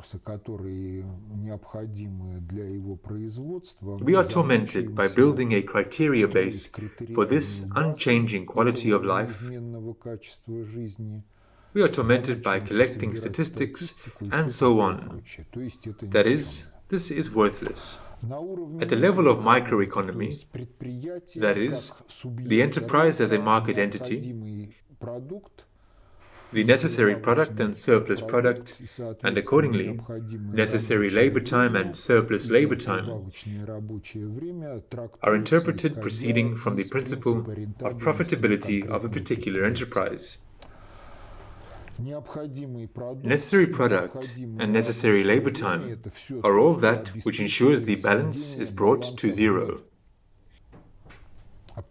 And surplus product and surplus time are that which ensure profit.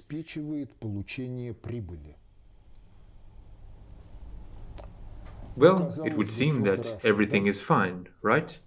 However, the profitability of an enterprise is conditioned by macroeconomic factors, microfinancial factors, the so-called financial climate. That is, today we lived well, there was surplus product, there was surplus time, there was profit. Everything is fine.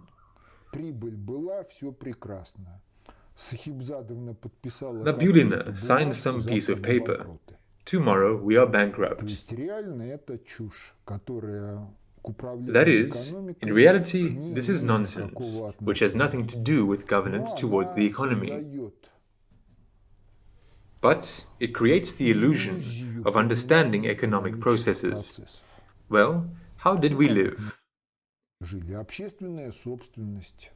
Public property, the plant belongs to the people in the person of the state, and the relevant ministry concretely disposes, everything is fine.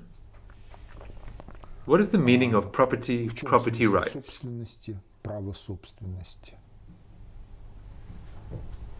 About this, there is nothing. And there, the sharks of capitalism are the sole owner of the plant. Ay, ay, ay, this is not good, exploitation of man by man. But if you look at practice, then Ford, within the boundaries of Ford Motors, was in many respects closer to communism than,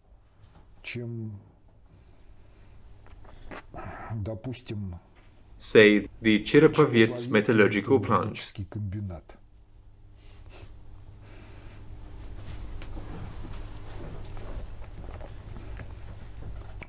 Including in the aspect of working conditions.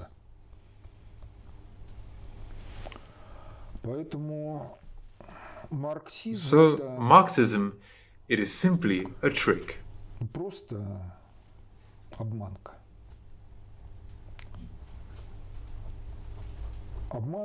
A trick,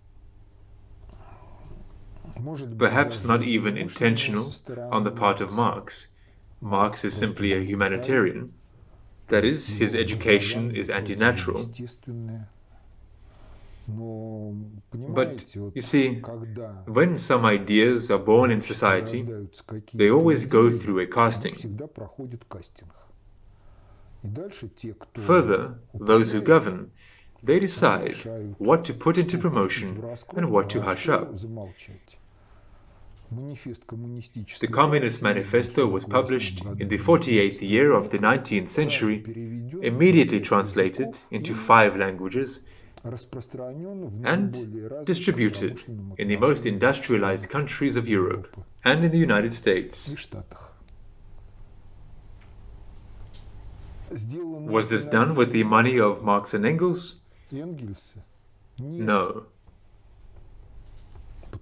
Because this is a global political project. And those people who were entrusted with being wallets, they were told to fund and distribute. That's it. But when we read different things, watch television, talk shows, we usually do not reflect on how much it costs and who pays for it,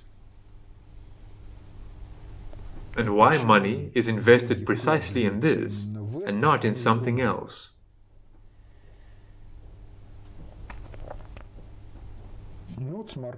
It is the same with Marxism, only in those days there was no internet, television, radio, but there was a press.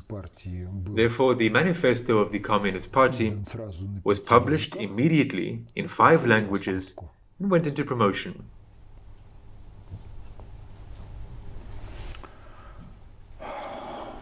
Next question, conceptual power, the power of ideas and the people who create these ideas. How to help yourself break out of alien ideas, and is this always necessary? Well, any idea is a product of the human intellect.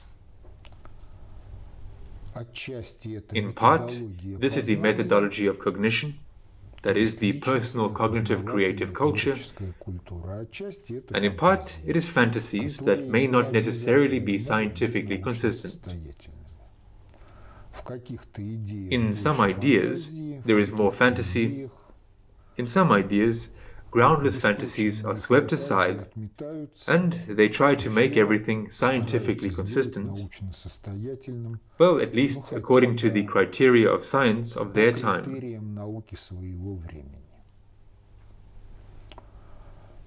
And so, conceptual power, as the power of people, who are able to generate certain ideas and introduce them into society precisely as an instrument of social governance. This is the result of the fact that the personal cognitive creative culture, личностная познавательно-творческая that культура, is, the methodology of методология cognition, познания made it possible to do позволяла this. это сделать. И плюс к этому And, in addition to this, методология the methodology of познания, cognition, the методология methodology of творчества всегда creativity, преломляется is always через refracted нравственность through the людей. nraviousness of people. Это может быть одна и та же It may be методология, one and the same methodology, но если but if the нравственность nraviousness is different, there will be different ideas, focused on achieving different objectives. достижение разных целей. Поэтому Therefore, опыт access to conceptual powerfulness это is access to the mastery of everything that belongs to the first priority of generalized means of governance. приоритету обобщенных средств управления. В концепции In the conception of social safety, the first part of the 6-volume book, Fundamentals of Sociology, and Dialectics and Atheism, Two Essences Incompatible, are about this. Причем, Moreover, in order for everything to be scientifically consistent and infallible, everything must be done according to Sovest, потому что совесть это врожденное because Sovest религиозное is an innate religious sense of a person, an objective delimiter of dobro and evil in the concretics of life circumstances. И именно And that is поэтому precisely why концепция dialectics and religiosity общественной are tied together in the диалектика conception of social и safety. религиозность увязаны воедино. Потому что если Because есть if there are some religious non-determinacies or a person's refusal from dialogue with God, или отказ от диалога с Богом личности, то диалектика then вырождается в dialectics degenerates into логику. logic. Это может быть благонамеренной, This но logic can be может быть и blago-intentioned, дьявольской. well, and it can also be shamelessly diabolical or covertly diabolical, oriented on misleading, substituting facts, falsifying statistics, distorting cause-effect relationships. Извращая причинно-следственные связи.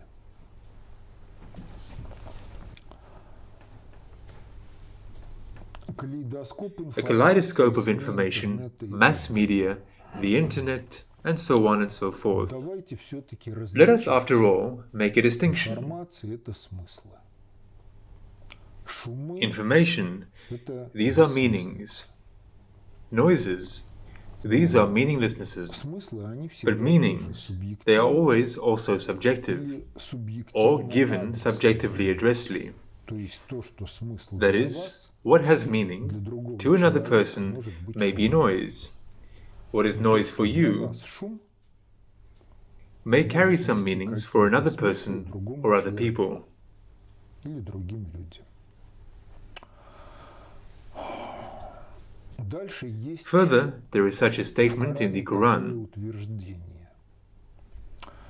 Если бы Though the море sea became ink превратилось for the в words of my человека Lord, для написания слов verily the Господа sea would be моего, used то up море бы before the иссякло words of my раньше, Lord were exhausted, даже even если though бы we к brought the нему like добавить thereof to еще одно help. подобное ему море. Ну а теперь вот представьте, Well, now imagine, ручка nib pen, вставочка, that is, we dip, смакаем, the sea, for example, море, is not допустим, even даже Sargasso, boundless, but Саргассово Azov, безбрежное, small. а Азовское маленькое.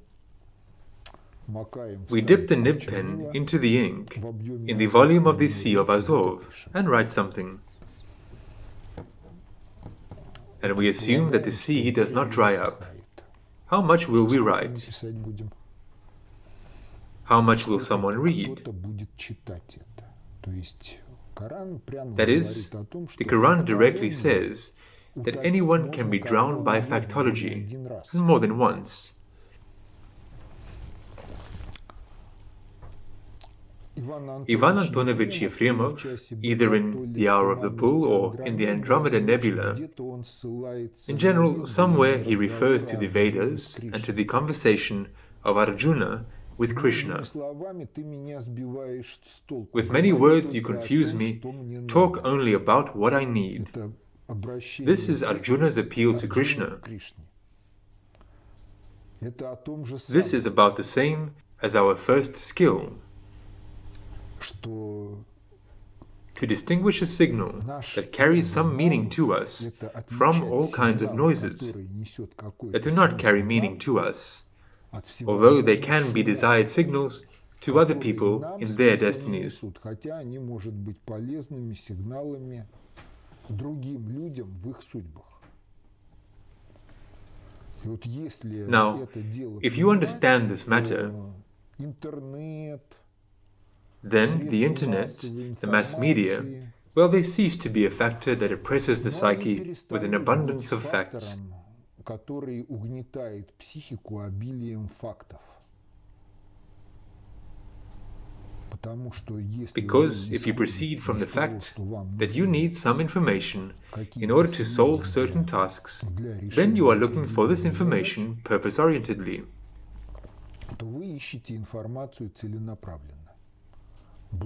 It is a blessing that modern internet search engines allow this. Another thing is that the ability to search the internet is a special art, and sometimes mysticism. Because in our practice, there have been such variants for accessing the necessary information. We search on Yandex. Yandex does not find anything needed. But there are some similar links. We go to one of these links. In general, there is nothing of great interest, but there is a link to a porn site. We go to the porn site. On the porn site, there is the link where we need to go.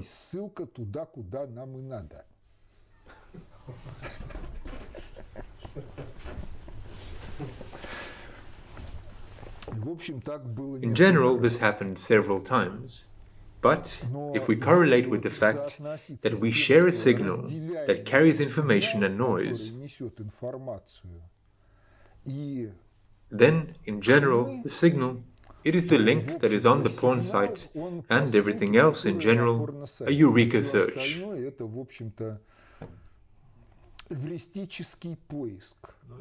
It's like some kind of trap. Will you pass the test? Well, a trap, not a trap, but there have been several such cases nonetheless. Moreover, the information was needed, in general, very far from porno-thematics, but somehow it so took shape on the internet.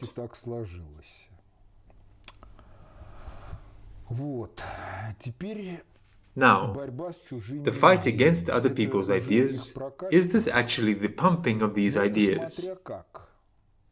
Well, it depends on how you fight, because the most effective fight against wrong ideas, it is expressed in the principle stated in the Quran.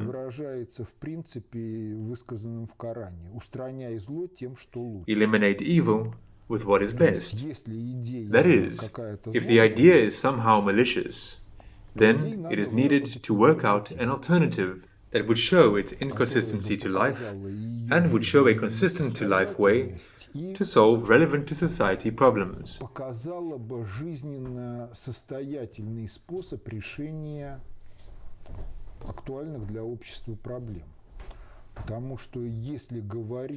Because if we talk about ideas of social significance, then all of them are, in one way or the other, tied to problems, and at the same time they are not always consistent to life. Look at our political practice. So there is our state power, and in society there are ideas that are unacceptable to it. What does it do with these ideas? Well, some of these ideas it doesn't put on talk shows. Therefore, they're out in the community somewhere. But Vladimir Rudolfovich Solovyov will never discuss them. And pay attention, Sergei Yervandovich Kurginyan somehow spoke out against vaccination. And he somehow immediately disappeared from the talk show. Chuchalin talked about the need to flush the nasopharynx and named medications, and he was also not invited to talk shows. That is, the first frontier is silence. Second frontier. The second frontier is the creation of a federal list of extremist materials. That is, we determine the list of materials and say, cannot be distributed.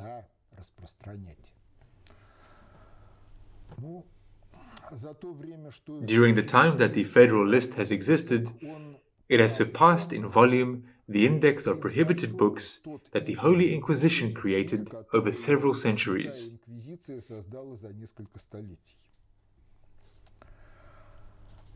And if you delve into the details, then, for example, the camera automatically assigns names for the files,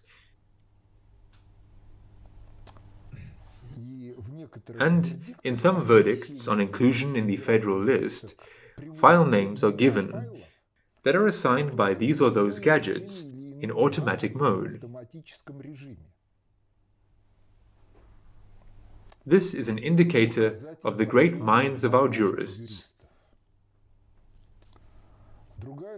The other side of the question consists in the fact that, well, let's say a person has read Mein Kampf, which is on the federal list of extremist materials. He read it and immediately becomes a convinced Nazi. Who is to blame? Hitler, who wrote Mein Kampf, or the system of education that brought up this reader in such a way that, after reading Mein Kampf, he becomes a convinced Hitlerite?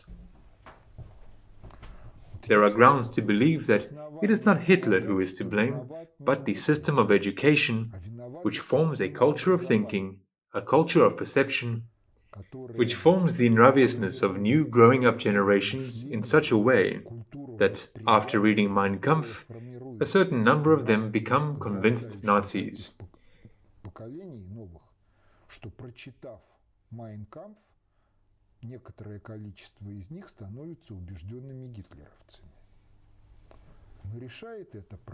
But does this solve the problem?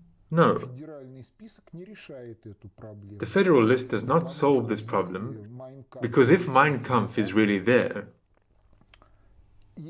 and is completely excluded from circulation in society by some miracle, but some problems exist, then some superficially thinking intellectual will write something of such a sort in juxtaposition with which Mein Kampf will seem just innocent fun.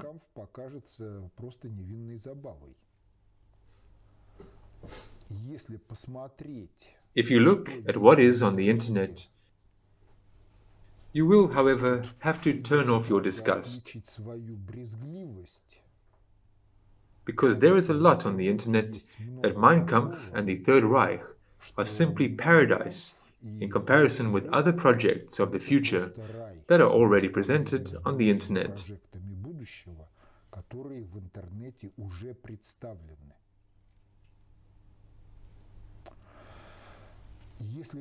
If we talk about extremism as a phenomenon in the life of society, well, firstly, extremism can be individual and social. But, in any case, extremism is an expression of ignorance and feeble-mindedness, which, for the most part, tries to solve very complex problems by primitive means, obviously unsuitable for the solution of these problems. That is, the fight against other people's ideas in this way, silence, prohibition, it is obviously not effective.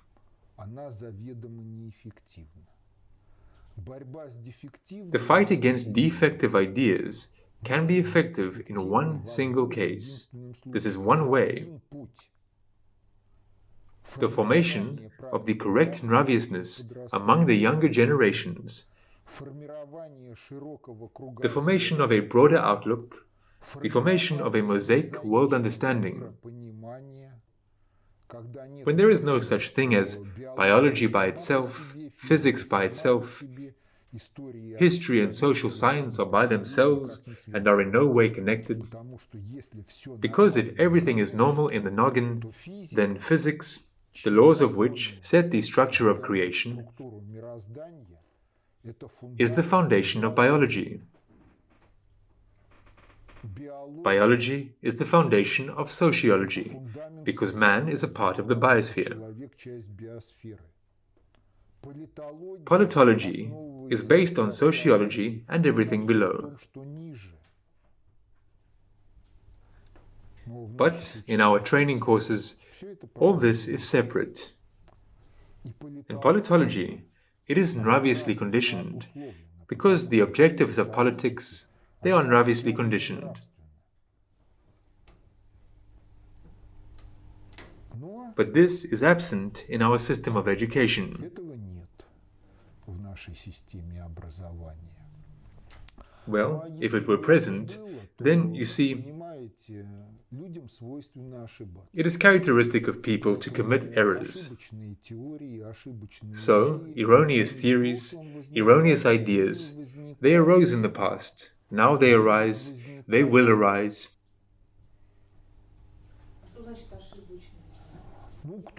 Someone, for example, is convinced that the earth is flat.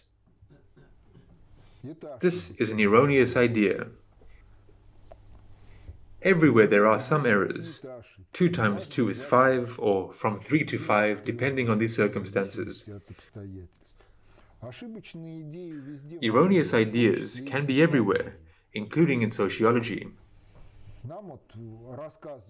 We are told that raising the lending rate is a means of fighting inflation. This is erroneous. Many people are sincerely convinced of this.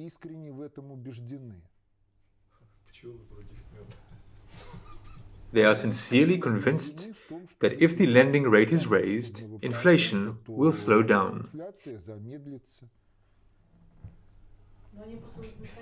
It is not a question that they have no desire or no opportunity.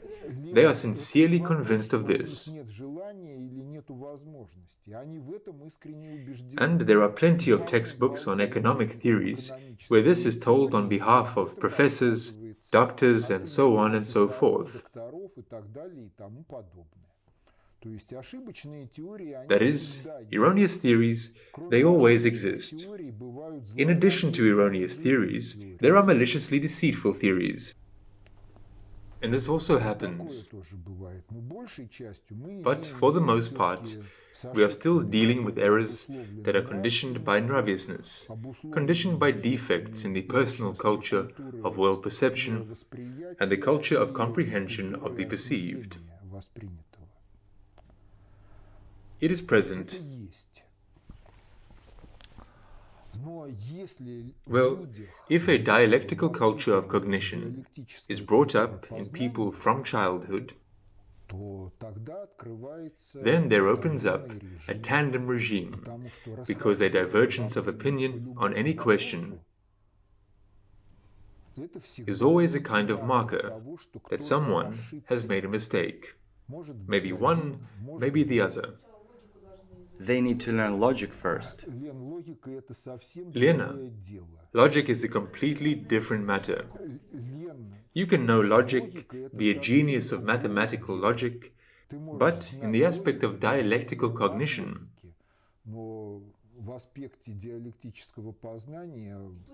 Both are good. Not that it's good, but it's obligatory. it is not obligatory. But take even the same Uyomov. He, by the way, is considering this question. Sometimes they argue about nothing. One sees his meaning, the other sees his own. In general, logic is not a universal instrument for overcoming differences of opinion. The working field of logic, where it allows the solution of tasks, is a certain part of life, but not the whole life. And dialectics is the whole life. And so the tandem principle, it allows one to get to the bottom of the reasons for the divergence of opinions and develop a certain better opinion, which is free from the errors of the original ones.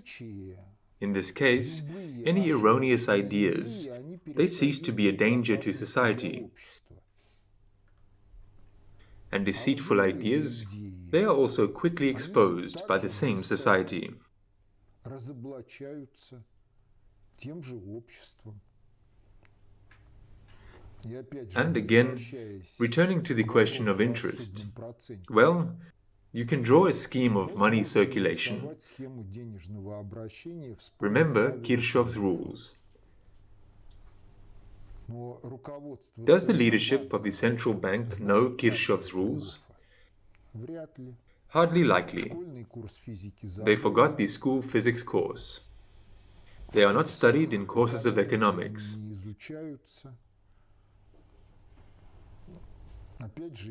Again, if there is self-conceit, then dialogue is impossible.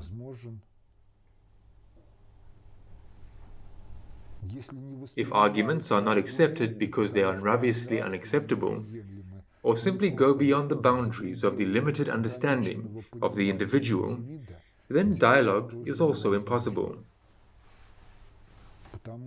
Because the fight against other people's wrong and deceitful ideas is always an effective culture of one's own world perception and a culture of comprehension of the perceived.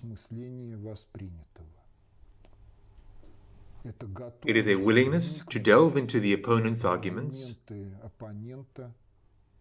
proceeding from the fact that in them, in the opponent's arguments, you realize that you yourself were mistaken. You thank him or point out some mistakes for him. But if the perception of the argumentation is such that 2 times 2 is 4, and they tell you in answer, no, from 3 to 5, depending on the circumstances. And why? But because. Again, no dialogue is possible. That is, everything that concerns ideas, both in the aspect of creating new ideas and in the aspect of cleansing the culture from vicious and erroneous ideas,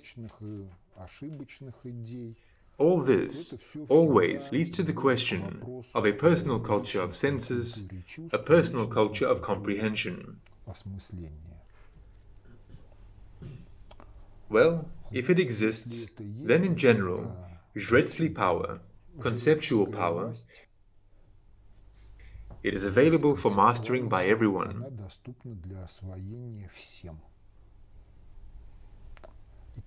And then there arises a system with a dynamic redistribution of duties, powers, resources under control. And this system will not be antisocial under the condition that the nraviousness of the participants is pravious. In the initial conditions, this is Bolshevism. At the end of the process, it is Sobornost, as the norm of life for the whole society and the beginning of a new stage in history. The next question is about the Quran.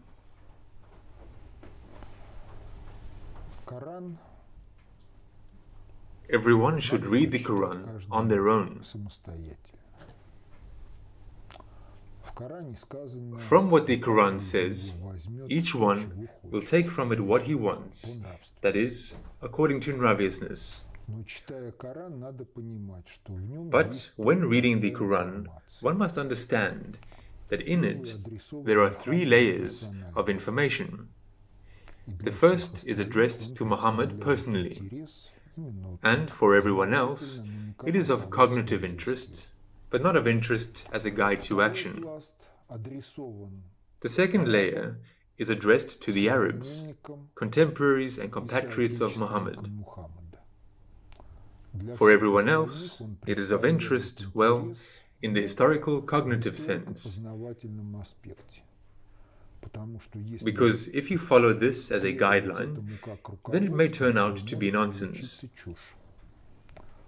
Well, for example, the definition of when you can eat during the fast of Ramadan. When two threads, black and white, cease to be distinguishable. Let's go beyond the Arctic Circle, Muslim calendar, lunar. Ramadan roams throughout the solar cycle. The polar day comes. We are waiting for two threads to cease to be distinguishable. You can't drink or eat.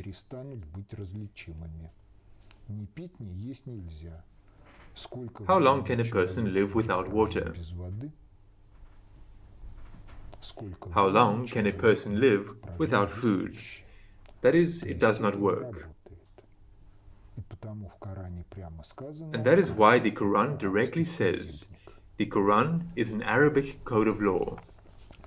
The third layer of information is truly addressed to all people at all times.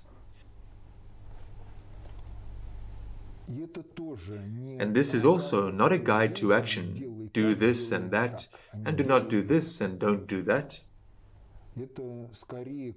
Rather, they are the keys to understanding oneself, understanding history, understanding the meaning of life.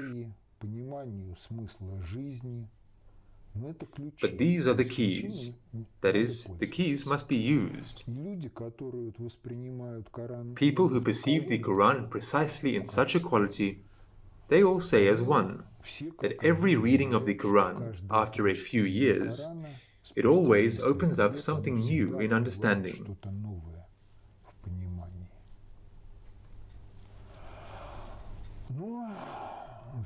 However, the original text of the Quran is Arabic. Arabic is a very complex language in terms of grammar and morphology. So, if it is not native, then learning it is problematic. And in general, if we don't speak Arabic as our native language, then we find ourselves in front of a certain multitude of translations of the Quran into other languages. There are many translations, but one must understand that Pushkin correctly said, translators are relay horses of enlightenment. That is, a translation, a literarily processed translation, that is, a good text, it is always an expression of understanding of the meaning of the source text by the translator.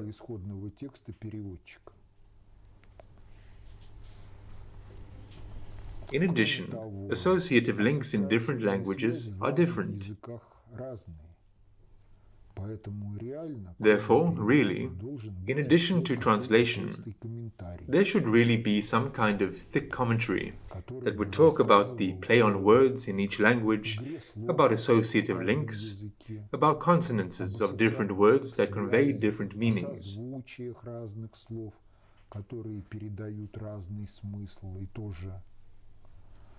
And in general, this circumstance of all translations, without exception, be it literary works, be it scientific, be it religious texts, it leads to the fact that translations which are made high qualitatively in the aspect of literature stylistics, they are a kind of railway from which you will not get away anywhere.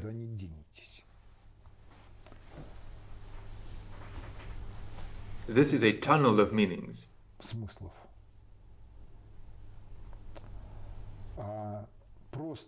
But simply a literarily non-processed interlinear translation, which is disfluent, incomprehensible at some points,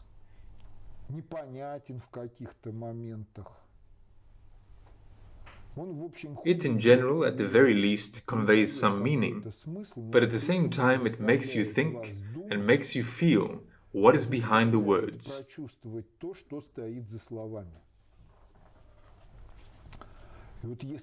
Now, if you approach from these positions, then the translations of Sablukov, Osmanov, Prokhorov,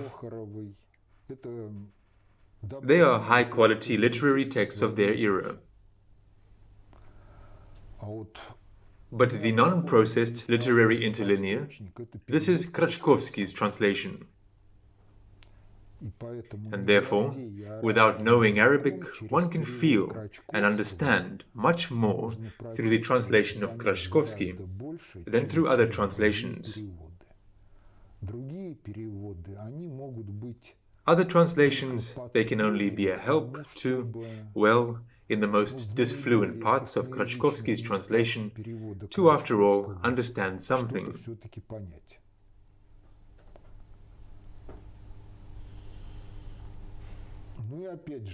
Well, again, the Quran must be read without prejudice on the theme that these are fantasies of Muhammad, or a retelling by Muhammad of what someone from the environment sang into his ears.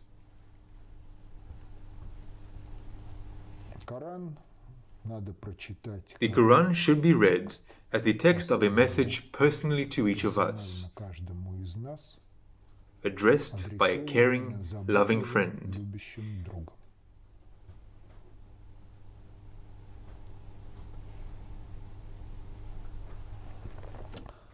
What is at first incomprehensible then becomes clear.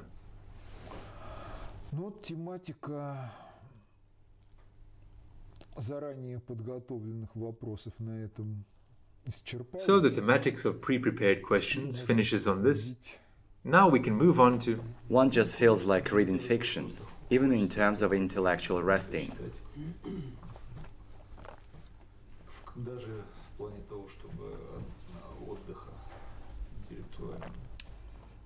You know, this is also not so simple.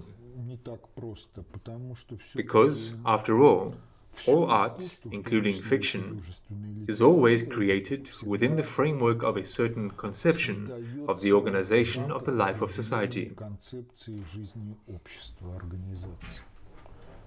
That is, Dostoevsky, all his work is a product of historically real orthodoxy and Tsarism.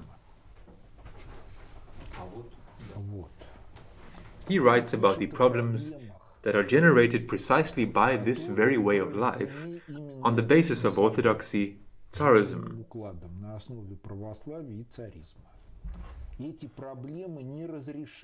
These problems are insoluble in this way of life because they are reproduced and generated by them. As soon as you understand this matter, that's it. Dostoevsky is not interesting, it's worthless. Because the transition to system-forming principles that do not generate these problems, it automatically removes all these problems.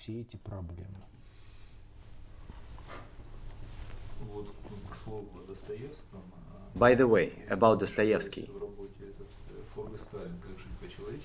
If I'm not mistaken, in Foreign Stalin, How to Live in Humanness, there are a few chapters devoted to art, both artistic and literary. And there is criticism of his work, Demons. If I'm not mistaken, that's where the idea was expressed. The thought that... But no, I was mistaken. This is not Ford and Stalin. But in the work Master and Margarita, Hymn to Demonism, or Gospel of Selfless Faith. So there is a mention in particular of Dostoevsky. There it is said that it is like a kind of machine that uses the energy of the reader. That is, it comes to life when the reader comes into contact with it. I did not quite understand. No, it was about something else. There it was said that if we enter the plot of a work of art,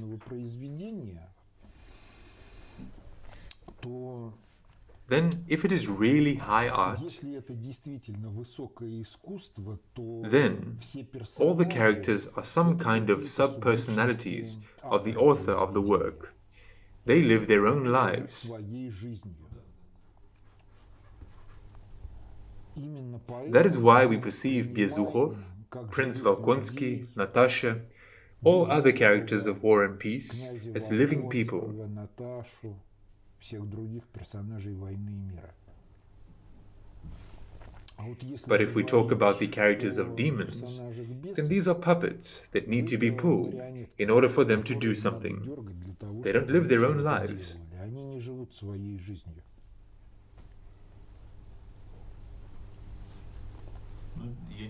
I haven't read it. Apparently, you have to read to feel it. They do not live their own lives. They are set in motion by the author, who manipulates and moves them. But this concerns precisely demons, right? Well, concretely demons. Or is it characteristic of... No, this concretely concerns demons. Because if, for example, we talk about crime and punishment, there are more or less living people, but they are psychologically defective by strength of the fact that they grew up in a defective culture.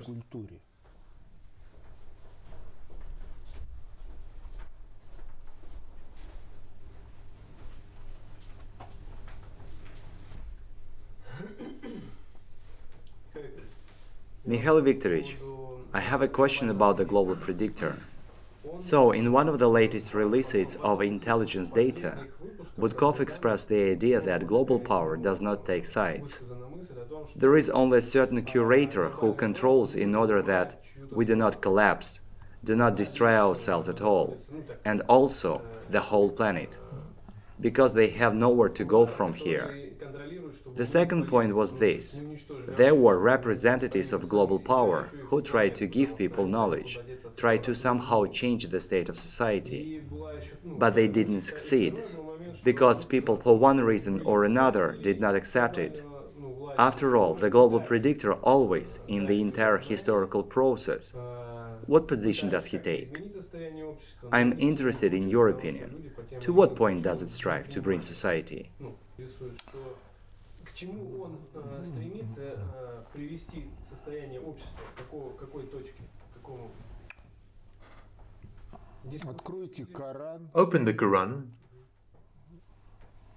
Everything is determined by the position of Iblis. So this is Iblis. Это периферия тутошняя. This is the local periphery of Iblis. This is the periphery. The periphery is very often unaware of this. An example of what it is not aware of is the legend of the Grand Inquisitor in the Brothers Karamazov by Dostoevsky. After all, look at the Inquisitor from the side.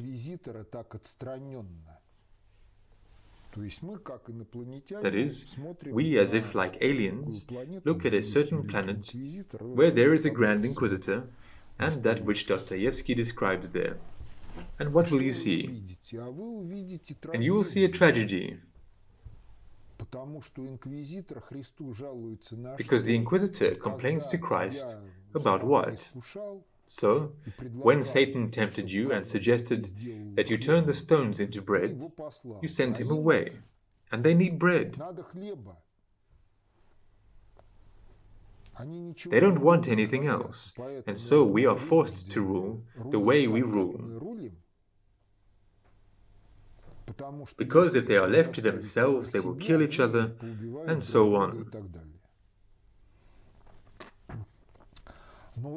But the Grand Inquisitor sees no way out of this trap, because he is trying to replace God's providence with his self-concoction and non-faith towards God, because the question is not in faith in God,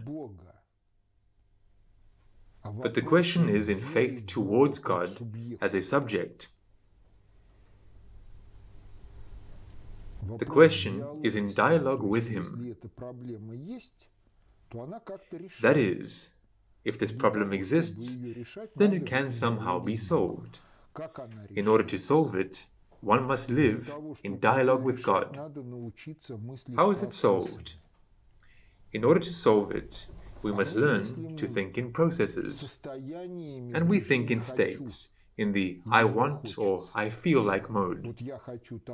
So I want this and that, and this is thought of as a certain unchanging quality and not as a process. We strive to go to the mode of beautiful moment, do not pass away. In Faust, this theme is considered. It is Satanism. And if you think in processes, then questions arise. How do we conceive children? How does the soul of a child come into this world? Why is childhood given? How does society realize this childhood?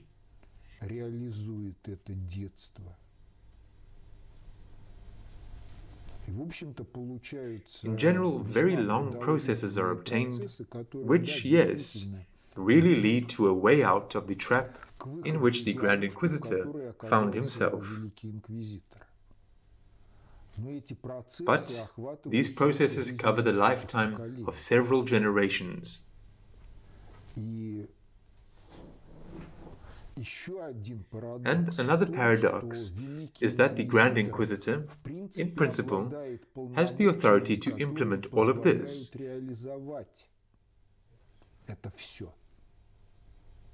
But he lacks the knowledge on how to implement it. For all his blago intentionness, well, given that he does not believe God, he does not believe the messenger of the Almighty. He perceives the world as static and unchanging. People are like that, this is their nature, this is not their nature.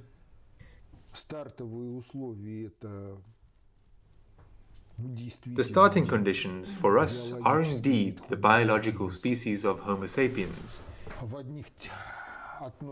In some classifications, it refers to a special kingdom, represented by one biological species.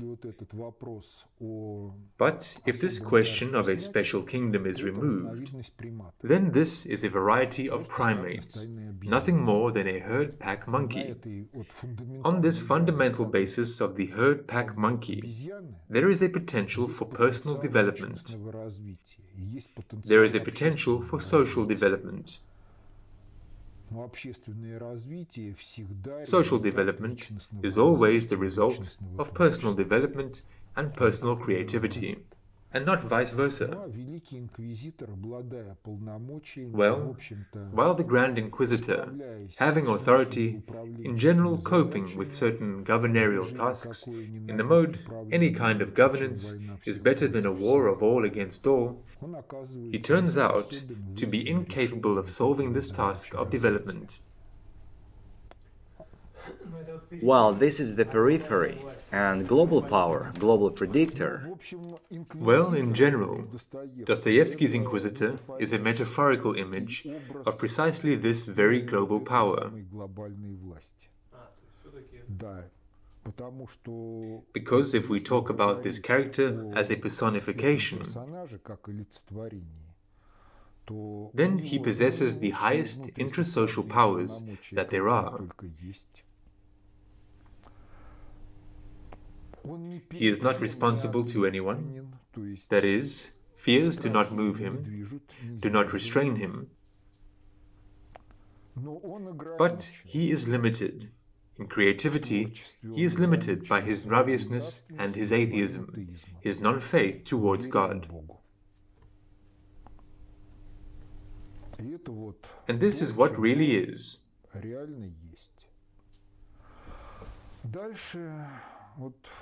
Then there are questions about what they try to give.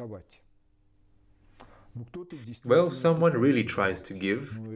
What is the reaction of society usually like? As Stalin wrote in his youth, we need not your foreigners' songs, we need not the truth of a dreamer. Why? Because people are driven by interests. If we look at interests, classifying them, we will see that the majority of people are carriers of only three groups of interests. Individual, they are mostly associated with the organism. The balance of pleasure and displeasure should be shifted towards pleasure. But, in the essence of the matter, this is psychological and physiological hedonism. Further, family everyday. Well, at the basis, instincts. And family everyday interests are conversations about who commands whom, the husband, the wife, or the cat commands everyone. Satisfying the interests of the first two groups in reality requires funding. Correspondingly, money must come to the budget systematically. This is a certain professionalism. Be it engaging in some cause for which you are paid, be it making money outside of the cause, this is also. So here are three groups of interests. But if you look more broadly, then there should be interests nationally conditioned in a multinational state, state conditioned, then religiously conditioned interests, regional civilizational, global civilizational.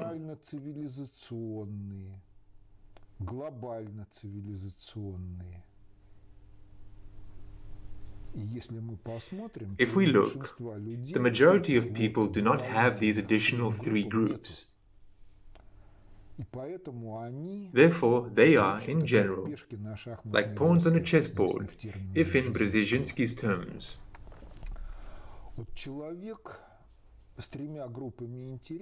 So, a person with three groups of interests certainly wants to self-realize somehow.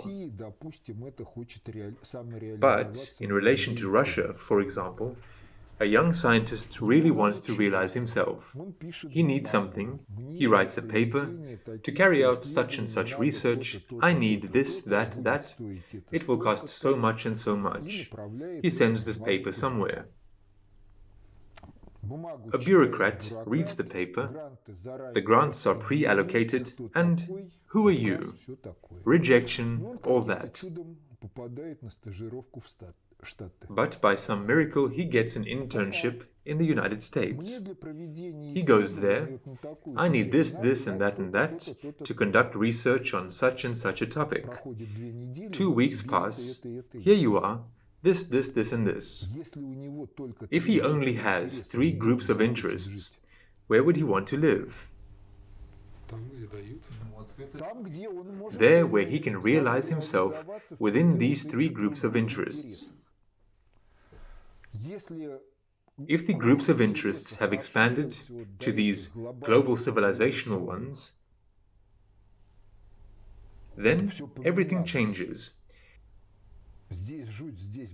It is terrible here, it is a mess here, this mess must be eliminated, the country must be transformed. That's it. And these are questions of upbringing. And, above all, upbringing in the family.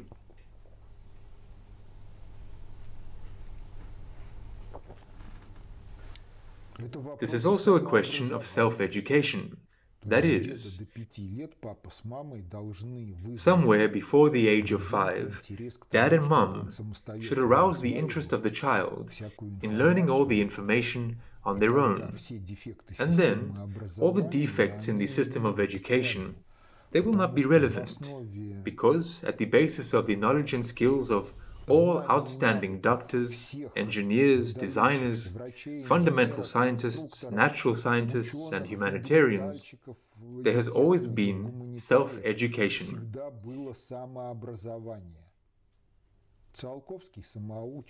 Tsiolkovsky is self-taught, Maxwell is self-taught, Edward Bernard Tyler is self-taught. Gaidar is a gold medalist.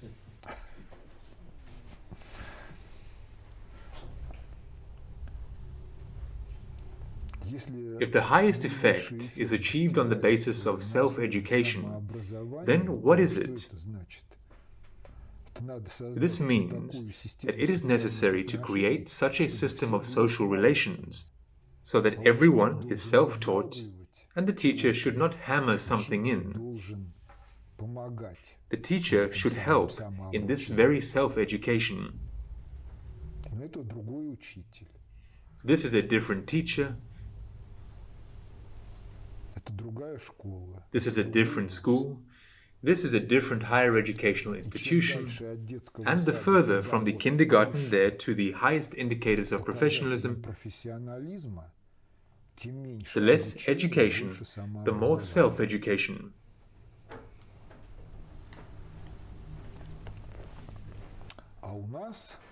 And with us, to undergo additional professional education every 5 years to get some kind of diploma, that is, classes,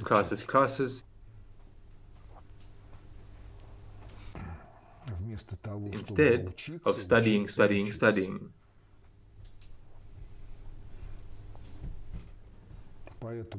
Therefore, there was an economic, cultural, military miracle in the times of Stalin. And no miracle is expected in the post-Soviet times on the principles of the cadre politics of an elitarian corporative state.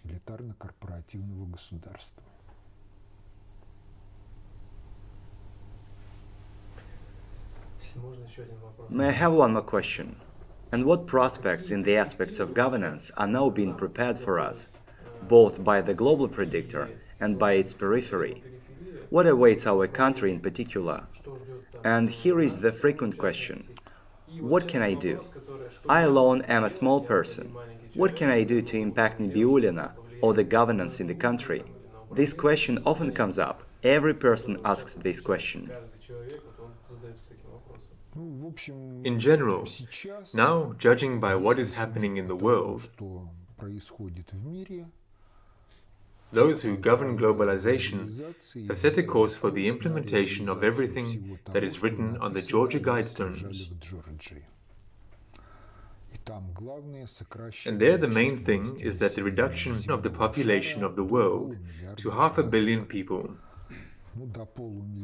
Well, up to 500 million, or not 500 million, but to all appearances, they intend to reduce it to 2 or 3 billion.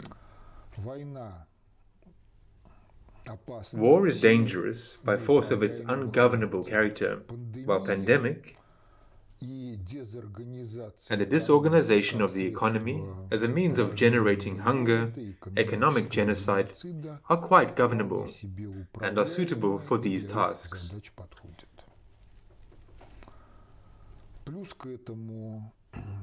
Plus, those cultures that for some reason are not acceptable, for example, liberal bourgeois culture, it is unacceptable. If they do not succumb to modification, then the people who carry them must disappear. The tool for this is migration from regions where there are other cultures to where there are not the cultures that are needed. And further, the outstripping reproduction of migrants in comparison with the natives. For this, there is the child-free subculture, LGBT, and everything else. We see this in Europe, we see it to some extent in Russia. Russia differs from Europe and the States in that we can now talk about all of that, but they cannot talk about it. Not even because they are cowardly, but because they have no understanding. And Russia differs from all this in that we, after all, have an alternative. Yes, it is not recognized by scientific and political officialdom, but we have it. Further, as to what one person can do. So, since 2011, we regularly, in different materials, in different analytical notes, draw a picture with contours of governance that are open to each and every one through a dialogue with the noosphere and the Almighty. It is open to everyone, but it is necessary to reach the level of development when it starts to work.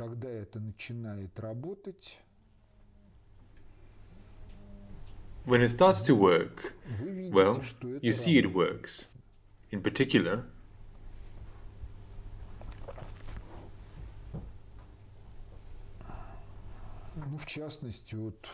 Kaczynski could not mark the history in Smolensk. Не смог поглумиться над историей в Смоленске.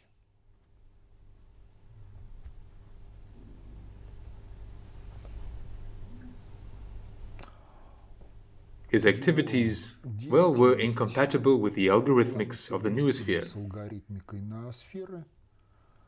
So, everything turned out the way it turned out. And after all, the first Polish plane landed safely in Smolensk, and his plane was late. And during the delay, a fog approached.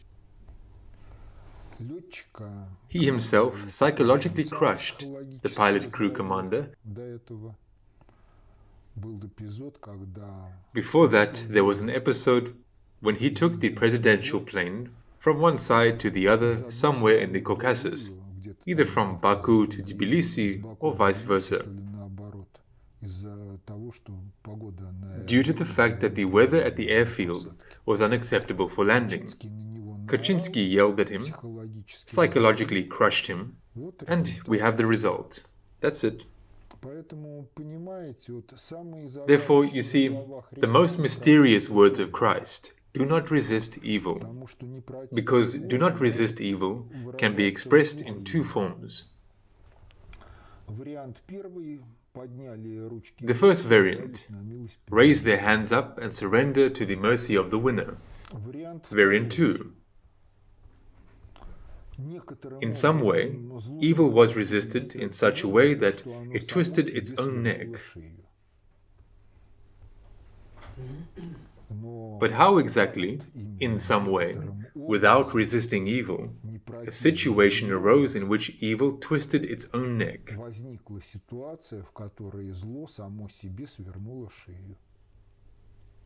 These are the most mysterious words of Christ and the most mysterious thing that happens in life.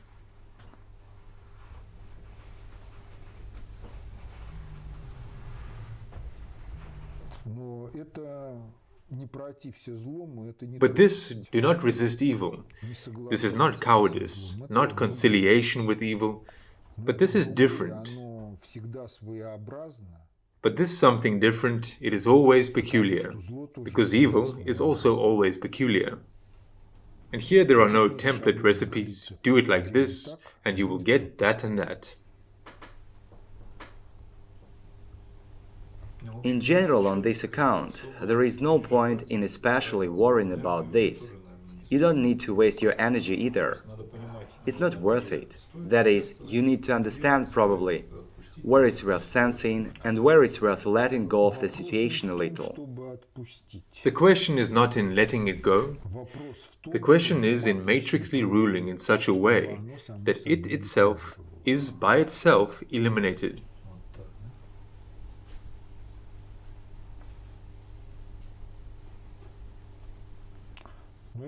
Well, these are the most mysterious words of Christ. Do not resist evil. In the default remains, give evil the opportunity to self-liquidate, or cease to be evil.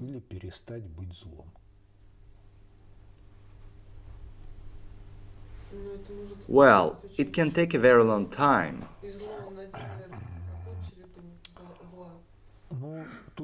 Here the question is in something else, because if you have the resources to resolutely and effectively extinguish it, this is one situation. But if there are no resources to resolutely and effectively extinguish it, then this do not resist evil.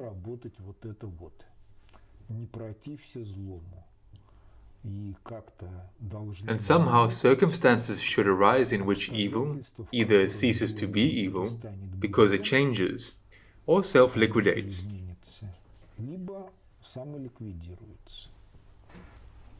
But according to the circumstances, it is already everyone who works. Everyone decides for himself, right? В общем, это всегда Well, it's always a subjective factor.